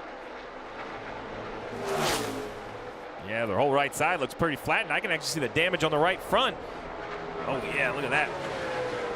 It's kind of what we talked about earlier, right? You run that wall all day long. It's hard to get through the whole day without making contact. Now, when that damage happens to the right side of the car, unlike in the Xfinity Series where there's composite bodies, he could be having a tire issue. You saw him get way out of the gas. Yeah. Sure enough, this could bring out the caution and change everything. Yeah, if that right rear tire comes apart. And there's the caution. 15 to go. There'll be a restart. Well, there's a lot of decisions now. Does Brad Keselowski and Paul Wolfe think they can do it staying one lap down. Do they gamble, take the wave around? There are so many things that you're hoping. It's really an educated guess. Chase Elliott is dead in the middle of the lead lap, running in 8th, 13, 14 cars, so maybe a little behind midway of the lead lap. He could go forward, he could go backwards. Brad Keselowski's 19th. There are 5 or 6 cars in front of him, one lap down that he can pass, but what do? If they stay out and take the wave around, now you can't pass them. So, like, it's a chess match, but the guy you're playing, he's playing someone else, and he's playing, it's like 7 chess matches happening at once. And who has had one of the best pit crews all year long? That 9-car Chase Elliott. So I think if you're Keselowski's team, you have to recognize that. You have to assume that Chase is going to pick up some spots on pit road. And if you're Chad Knaus, William Byron is 5th. We saw Joey Logano win the first stage on old tires. Would he take 2? Does he throw a Hail Mary and say, you know what? We're only here to win. Could he get his young driver his first win with a 2-tire call? And Joey Logano riding, he just wants everything to finish right now. Like, he does Nothing changed. Yeah, he doesn't want a crazy restart. He's fine where he is, and just shows you how everybody's in different situations. They've done such a good job today of getting points by stage finishes that right now they don't want controversy. They just want this race to finish. So basically now this is how it works. Pit road will open for the lead lap cars. When that happens, the first decision is who pits. We assume all of them probably will. 2 or 4 tires. The reason I bring that up is that will then drive the decision to Paul Wolfe and Brad Keselowski. If cars stay on the racetrack, there is no wave around. You come to pit road. If they all pit, then you have the chance to stay on the racetrack. You leapfrog all those lap down cars. That's 5 extra points you might have. So pit road entry, 3 and 4 right there, is going to be decision time for all of these playoff drivers. You work all year to make the playoffs. You race through the entire round, and here you are, 13 laps to go at Kansas. All right, Steve, so that is for the playoffs. What about the race win here? What do you do if you're Denny Hamlin? I mean, you're up front. Do you do anything special to try to stay up front to win this race? Denny Hamlin, Kyle Busch, Eric Jones. I'm putting 4 tires on. Larson maybe gambles on 2. He's already through. William Byron, if I'm Chad Knaus, no doubt I'm taking right side tires. It might not work, but I don't believe that they can win it from 5th. But they know what kind of car they have. Maybe Chad thinks they're good on the short run. Maybe he can make some sort of adjustment. The 9 to Chase Elliott, that's the decision maker. Does he take 4 or does he gamble with track position? I think Alan Gustafson will have to take 4 tires. All right, here comes the first of, 5, 6, 7 chess games that are taking place right now. The field on pit road. Marty.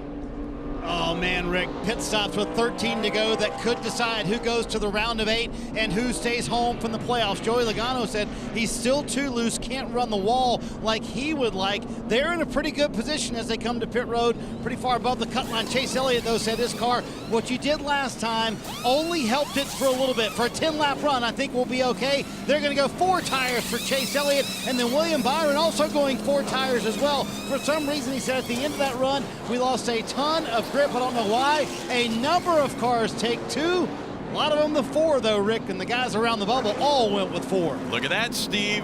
Hamlin, Larson, Johnson, 2 tire stops and 4 tire stop for Kyle Busch. So instantly, if I am Brad Keselowski's crew chief Paul Wolfe, I have concern. All those 2 tire gambles, if they don't work, they will fall to the 9 car of Chase Elliott. That's 4 or 5 points he is going to get. If I'm the 2 right here, I do whatever the 4 or 5 cars 1 lap down in front of me don't do. If they pit, I stay out for the wave around. That guarantees me 4 spots, Dale. That's right. We're going to sit here and watch and see what these lap cars do as they enter turn 3, coming around to turn 4 to enter pit road. If they all come down pit road, I think it's an easy call for the 2 car to stay out. Take the wave around. That's a bunch of spots already. So it starts with the 95. You see the 95, the 88. They're both laps down. They are racing Keselowski. The 37. They stay out. Wave around, wave around, wave around. Brad Keselowski is forced to take the wave around because those cars have all gone back in the lead lap. There was no one left for Brad to pass. He's going to have to find some points on old tires with 12 to go. Playoffs hang in the balance, Rick. It's going to be great. Restart coming up. Stay with us.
And with very few laps still to go, the balance of the playoffs definitely in the decision is to be who is going to be the 4 that lose the spots and who are going to be maybe the 1 or 2 that are in still. Yeah, this is crazy. We got Chase Elliott in this situation. He's on the lead lap, has 4 tires, some 2 tires in front. He needs to go forward. Keselowski lap down. He's going to have to try to pass other cars a lap down on old tires.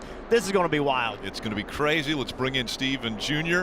All right, guys, what are you expecting? Well, 2, 3, 4, 5 wide. That's what I expect. Every restart has been crazy. Now you put 2 tires at the front of the field. That's just going to stack it up even more. This is the most important restart of the season right here. And Brad Keselowski saw those guys stay out, and that hurt his heart, man. He wanted those easy spots. He wanted them all to hit the pit road so he could take the wave around, get a bunch of spots right away, and stay out there and ride this thing out. And Chase Elliott, new life into the 9 car. Right now there are points ahead of him. He could go get those 2 tires. It's going to be crazy. 9 laps to go. 4 points separating the 2 of Keselowski and the 9 of Chase Elliott. Positions on the racetrack, each worth a point. Back up through the gears. Denny Hamlin, Kyle Larson, Jimmy Johnson up front as well. Remember that 18 car, the first car on 4 tires of Kyle Busch. Side by side for the lead. Nobody giving an inch. Larson, Hamlin, battling for the lead. The 18 nowhere to go. Look at the 9 car, Chase Elliott, 3 wide on the outside, knowing he needs spots. Now just 8 laps to go.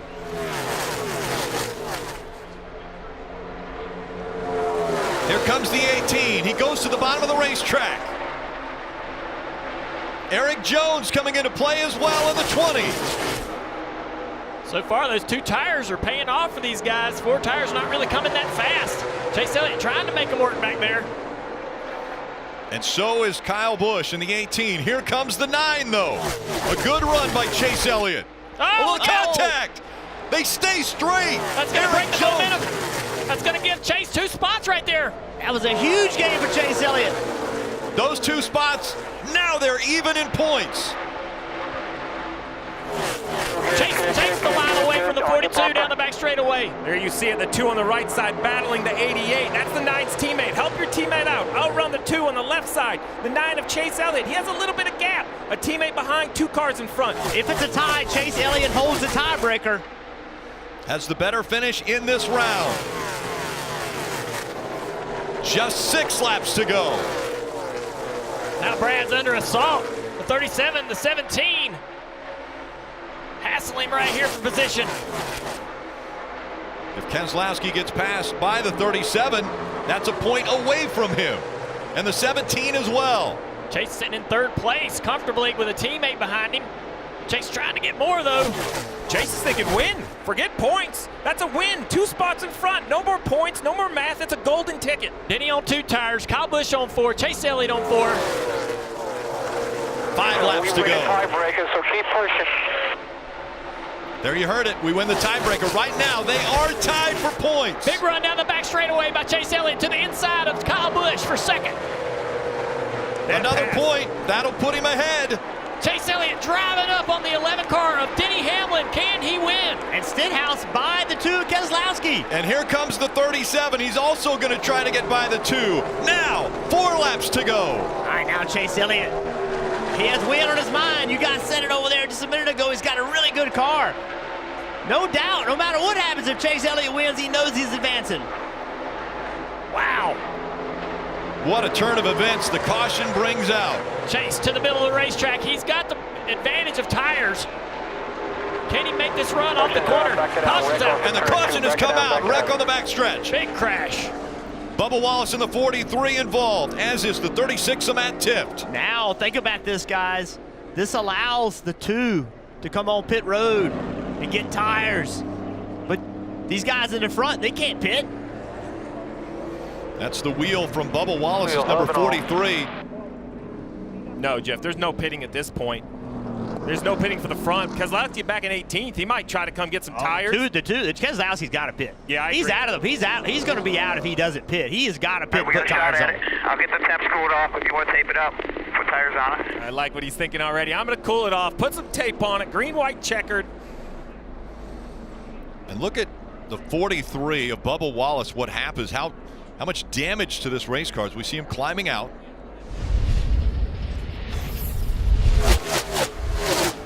Oh, the wheel comes off first. Car spinning. The wheel has already left it. Some sort of mechanical failure. Look at this right here. Left rear tire comes off the car 180 miles an hour. Like the wheel and everything came off the car. Yes. Maybe you had a loose wheel trying to soldier home. But these cars now, they have actually components on there where you can adjust the toe and the camber. We hear about the inspection station all the time. So there's a lot more components that get bolted on that normally used to be welded solid. I don't know if that's what happened, but obviously a huge mechanical failure. The 43 completely out of control. Nothing he could do. Guys, I saw the hub still on that wheel. Yes, everything was attached. Wow. Very fortunate that's on the back stretch because of where that tire may go, right? There's no stands back there. There's no pit road. Fortunate for everyone involved. That happens on the front stretch. Where would that? I mean, that's 100, 150 pounds worth of equipment right there rolling. And so that brings the caution out and will send us to overtime. Oh, boy. I don't know if I can hand 2 more laps, Rick. Oh, my goodness. I'm on the edge. I mean, Keselowski back there, he was falling back. He just did not have any speed. You got Chase Elliott up here in second. I don't think they have a choice. Chase Elliott's staying out, no doubt.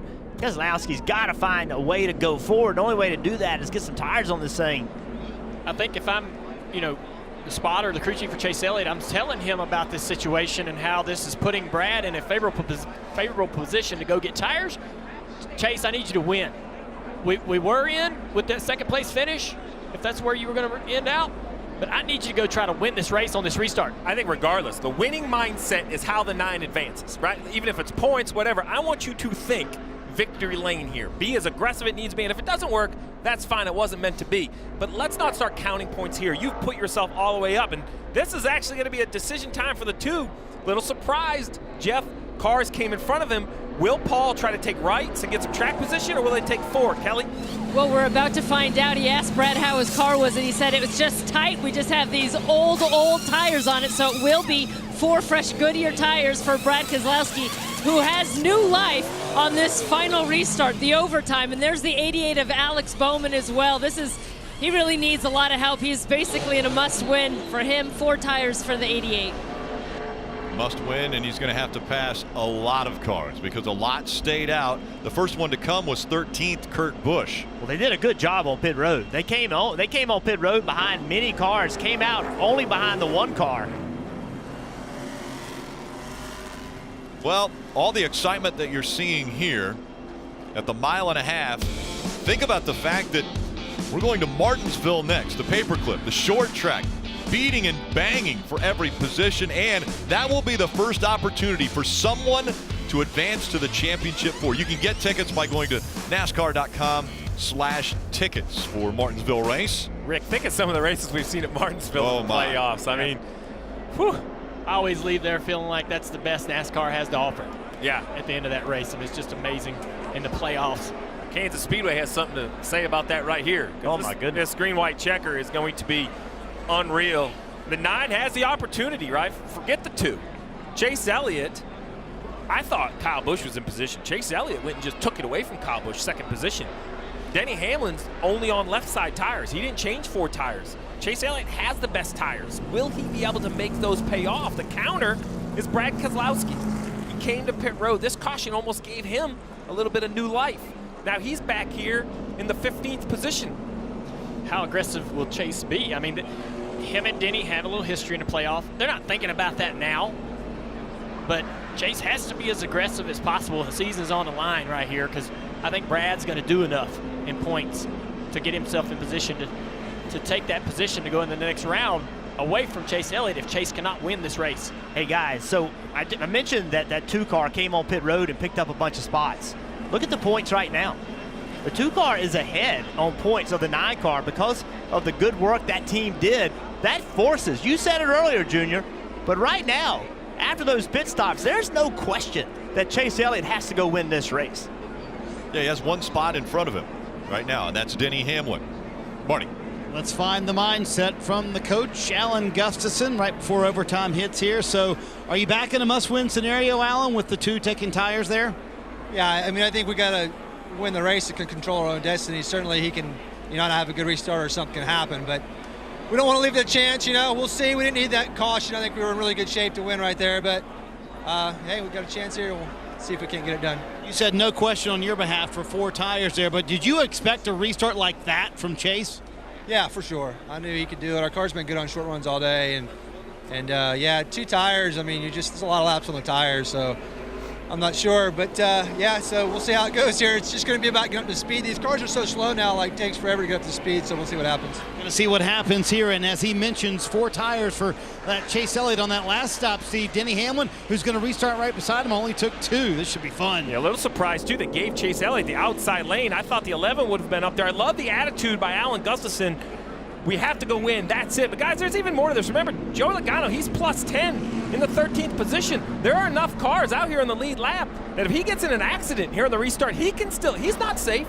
He could be eliminated. And talk about time to step up. The pit crew for Brad Keselowski, it's always a team sport, and they showed again, once again. You mentioned it.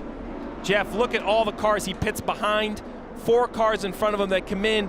Quick pit stop and passes 3 cars, 3 points on pit road. He goes from out to in with a great pit stop.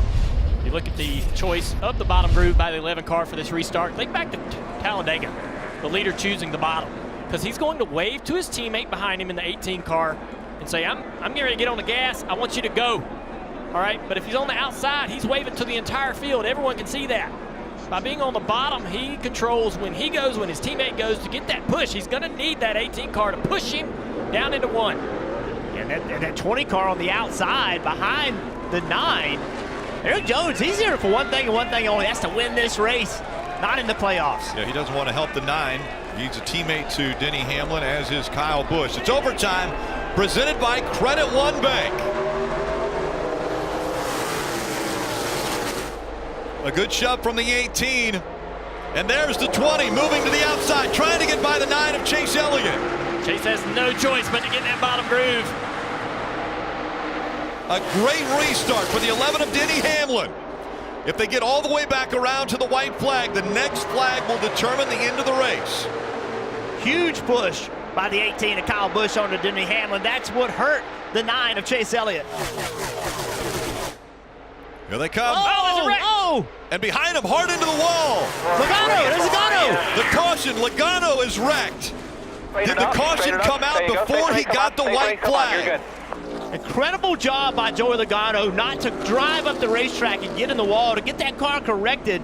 That may sound like a little thing, but if he's in the wall, his day is over. Daniel Suarez involved in this accident. Daniel Hemrick also.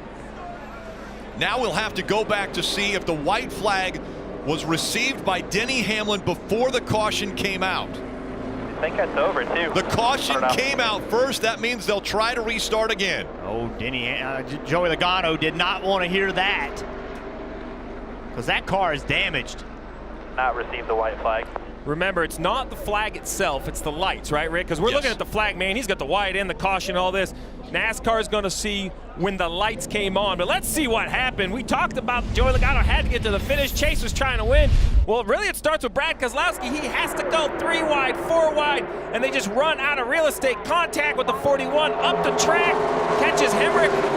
Logano down there on the bottom of the racetrack as he went out of view, got caught and went through the grass. This will be a great look at the 22 right here at the top of your screen, that bright yellow car. Where he's going to come into screen and gets pushed down to the grass. Now, how much damage does that 22 have? The problem they have is that there's so many cars that are on the lead lap, Steve. They come down pit road. Well, there's only 2 behind them. There's only 2 behind them, so. And one of those is Suarez. So there's really only 1 behind him, and the other one's Hemrick. There's really neither behind him, because both of those cars that were in the lead lap that wrecked. You follow me, Jeff? Yeah, 100%. So basically, Logano's the last car in the lead lap, which the good news is he's still 3 to the good. The bad news is Chase Elliott can go still win this race. All clear, all clear. Checking up on the far wall there. Keep rolling low. Come on, low, keep coming low. Keep coming low. So now it's a battle. Now it's a battle between Keselowski and Logano. They have to assume that Chase Elliott's going to win this race, and if they do, who's out on points? The defending champion was 10 points to good for 2 laps. You figure you're safe. Now he's anything but. And Jeff, your point is outstanding. You didn't even know who you're racing. Oh, you're safe if the 9 doesn't win. If the 9 wins, you're now racing your teammate. It's going to be between Penske teammates. Look at the points. It could come down also to a tiebreaker between the 2 teammates, and if that happens, they both have an 11th place finish already. Oh boy. And then the 25th place finish by Brad Keselowski is better than the 34th, but you have to figure in this race as well who finishes in front of the other. I'm going to let you do all that math, Rick. I'm going to stick with pit strategy. I'm going to let you do all that tiebreaker and calculator math. Who doesn't love playoff racing? Man. I mean, this is the ultimate amount of pressure on these teams, on these drivers. As fans and as athletes, that's what you want. You want to be in these pressure-filled situations. It's a chance to win a championship. It's what you've dreamed about. It's what you want. It's what you work so hard for. And it could come down to one position here today. These playoffs are awesome.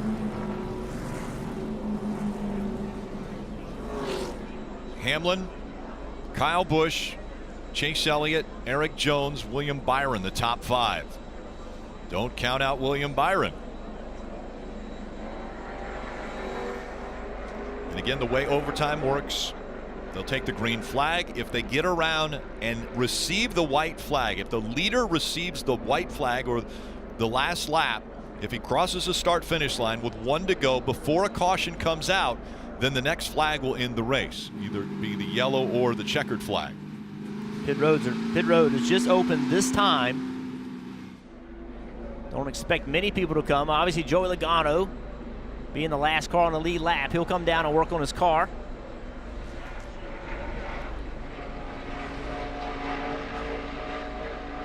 Austin Dillon, looks like Ryan Blaney also will come down pit road. But a lot of damage to the right front of Joey Logano. Marty. They've been assessing the damage from our pictures as best as they can. Joey did say he got hit in the right front. They're a little worried about suspension damage, but you can see how bad it is right behind that right front tire. And right now, they told him as he came to pit road, here's the situation. Chase Elliott wins, we're out. If he does not win, I think we'll be okay, but this is going to be an amazing second overtime. Chase Elliott's team is literally 10 feet away, feeling like they've got a shot to win this thing. Meanwhile, Joey Logano's team trying to salvage their season, Kelly. And for his teammate, Brad Keselowski, probably a little bit more drama than he and crew chief Paul Wolfe would have liked for the day. But first of all, how about the work of your pit crew and Brad on that overtime restart to get you guys back on the plus side of the cut line? Yeah, no, the pit crew's done a good job all day. Obviously, the discount tire Ford just hasn't been where it needs to be all day. We've been on both sides of the balance and just haven't been competitive. We've really missed it somewhere, but fortunately we're not out yet. It's pretty exciting down here at the end, so hopefully we can pull it off. A little bit of damage on that wreck there on the overtime. How concerned are you about that? I think we're okay. It just knocked the quarter panel in a little bit, but nothing that should be any issue. All right, so you heard it from Paul. They just have not had the handling right on this 2 car all day, but another chance here for Brad Keselowski. Another chance. That's what they're looking for. We talk about inches, seconds, points. This is Denny Hamlin coming to the white flag. At 180 miles an hour, the light is illuminating. A half a car before he gets to the start-finish line. That is the difference between this race being over, between the playoffs being set, between moving on. Look how close that is. I don't know who's mashing that button, but that guy's fast. He was fast. Get a reminder, after the race on NBC, it'll be local news except on the West Coast, and post-race coverage and victory lap. That'll be on NBCSN. Make sure to join us there. A lot to talk about as this is the elimination race. Who is going to advance? Who still has a chance at the championship, Marty? Rick, Joey Logano will restart 20th right now, +4 above the cut line. Todd Gordon held the car here for a moment longer, knowing he was going to get one shot and only one shot to fix it. His only concern, clear both of the tires. They know the suspension's not right. They can limp it home for these final 2 laps. He just did not want a cut tire for Joey Logano. We'll see what happens. Let's listen in to Chase Elliott's team communications. The 22 got in that 2. The 2 has a little buffer damage. I don't think anything's going to impede him, but the 22 spun out. We're down 3 to both of them right now. So same deal, just got to win it. Interesting, too. Hamlin chose the bottom. Yeah. In the third lane, in the third position on the bottom, the 9 car. Not a teammate, not a car that's going to push him. This 9's going to try to go 3 wide. Denny cannot trust the 9 to push him down into turn 1 to keep this car out front. And Brad Keselowski starting on the bottom, deep in the field. One bad corner, 3 points can evaporate. Denny Hamlin, Kyle Busch, as they come back for the restart. Green flag back in the air. 2 laps to go. Oh, Denny Hamlin got a really good restart. Cleared that outside lane. What's the 18 gonna do? 9 and 18 side by side. That's great for Denny Hamlin as those guys working side by side aren't able to draft up. Actually, 11 is able to pull away.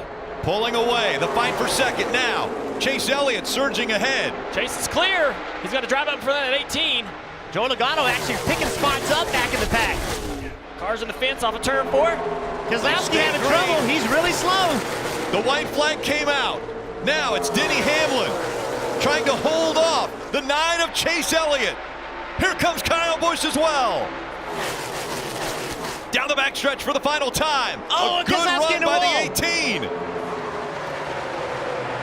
Kyle Busch with momentum. Here comes Chase Elliott.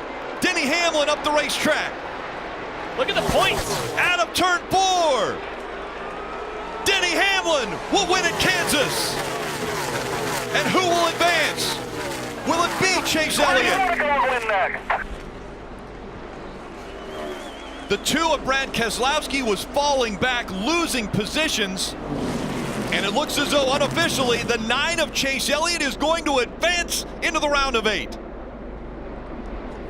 What a race. Steve, you said it. The 2 was back there on the the middle bottom of all that mess and on the bottom and just did not have the restart he needed. Finished 19th.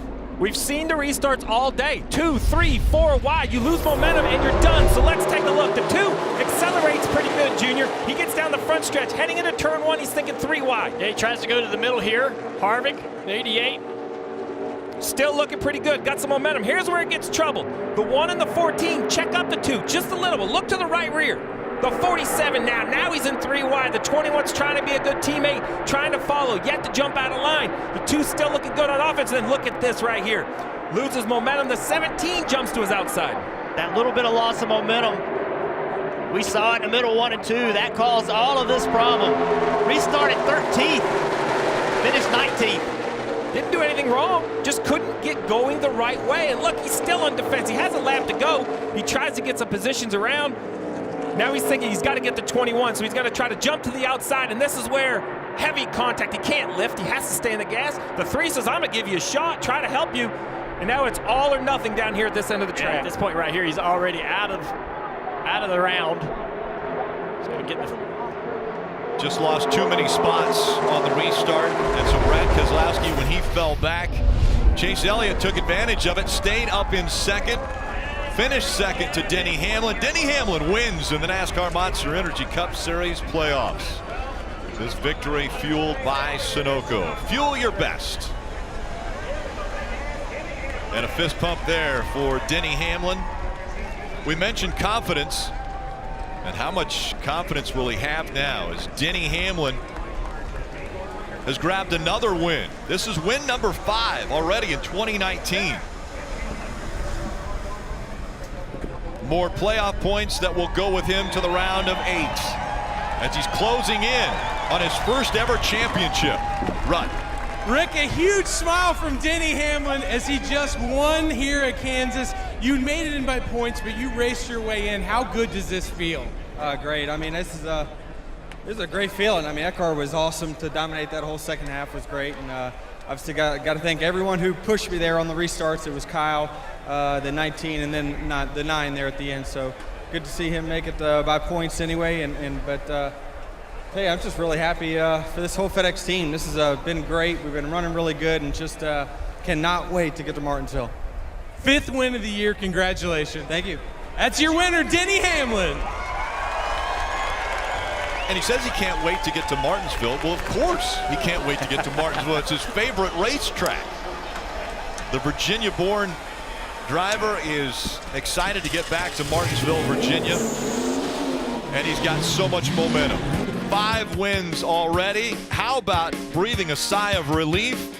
Chase Elliott, a little smile there as he knows he is advancing also into the round of 8. But obviously on the other end of the spectrum, Brad Keselowski is the first out. So he will not be competing for the championship this year.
What a race. Up next, local news here on NBC, and then post-race coverage as well as Victory Lap on NBCSN as Denny Hamlin has made it into victory lane.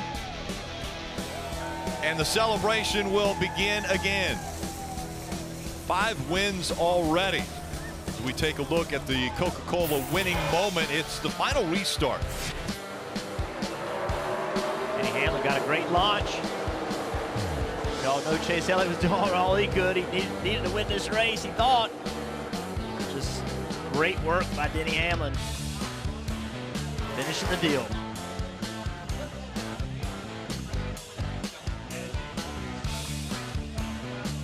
And the celebration once again, the 5th time already in 2019. All smiles for Denny Hamlin. Post-race interviews will all be on NBCSN. Make sure to join us on NBCSN. Difficult situation for Brad Keselowski. It was obviously a lot of stress for Joey Logano. As continued post-race coverage from Kansas Speedway is next on NBCSN. Coming up on NBC, local news except on the West Coast, and later at 7 p.m. Eastern, it's football night in America, followed by Sunday Night Football. Tonight it's Eagles versus the Cowboys. Denny Hamlin with the win. And again, join us on NBCSN for all the post-race interviews. Congratulations, Hamlin. The round of 8 is set.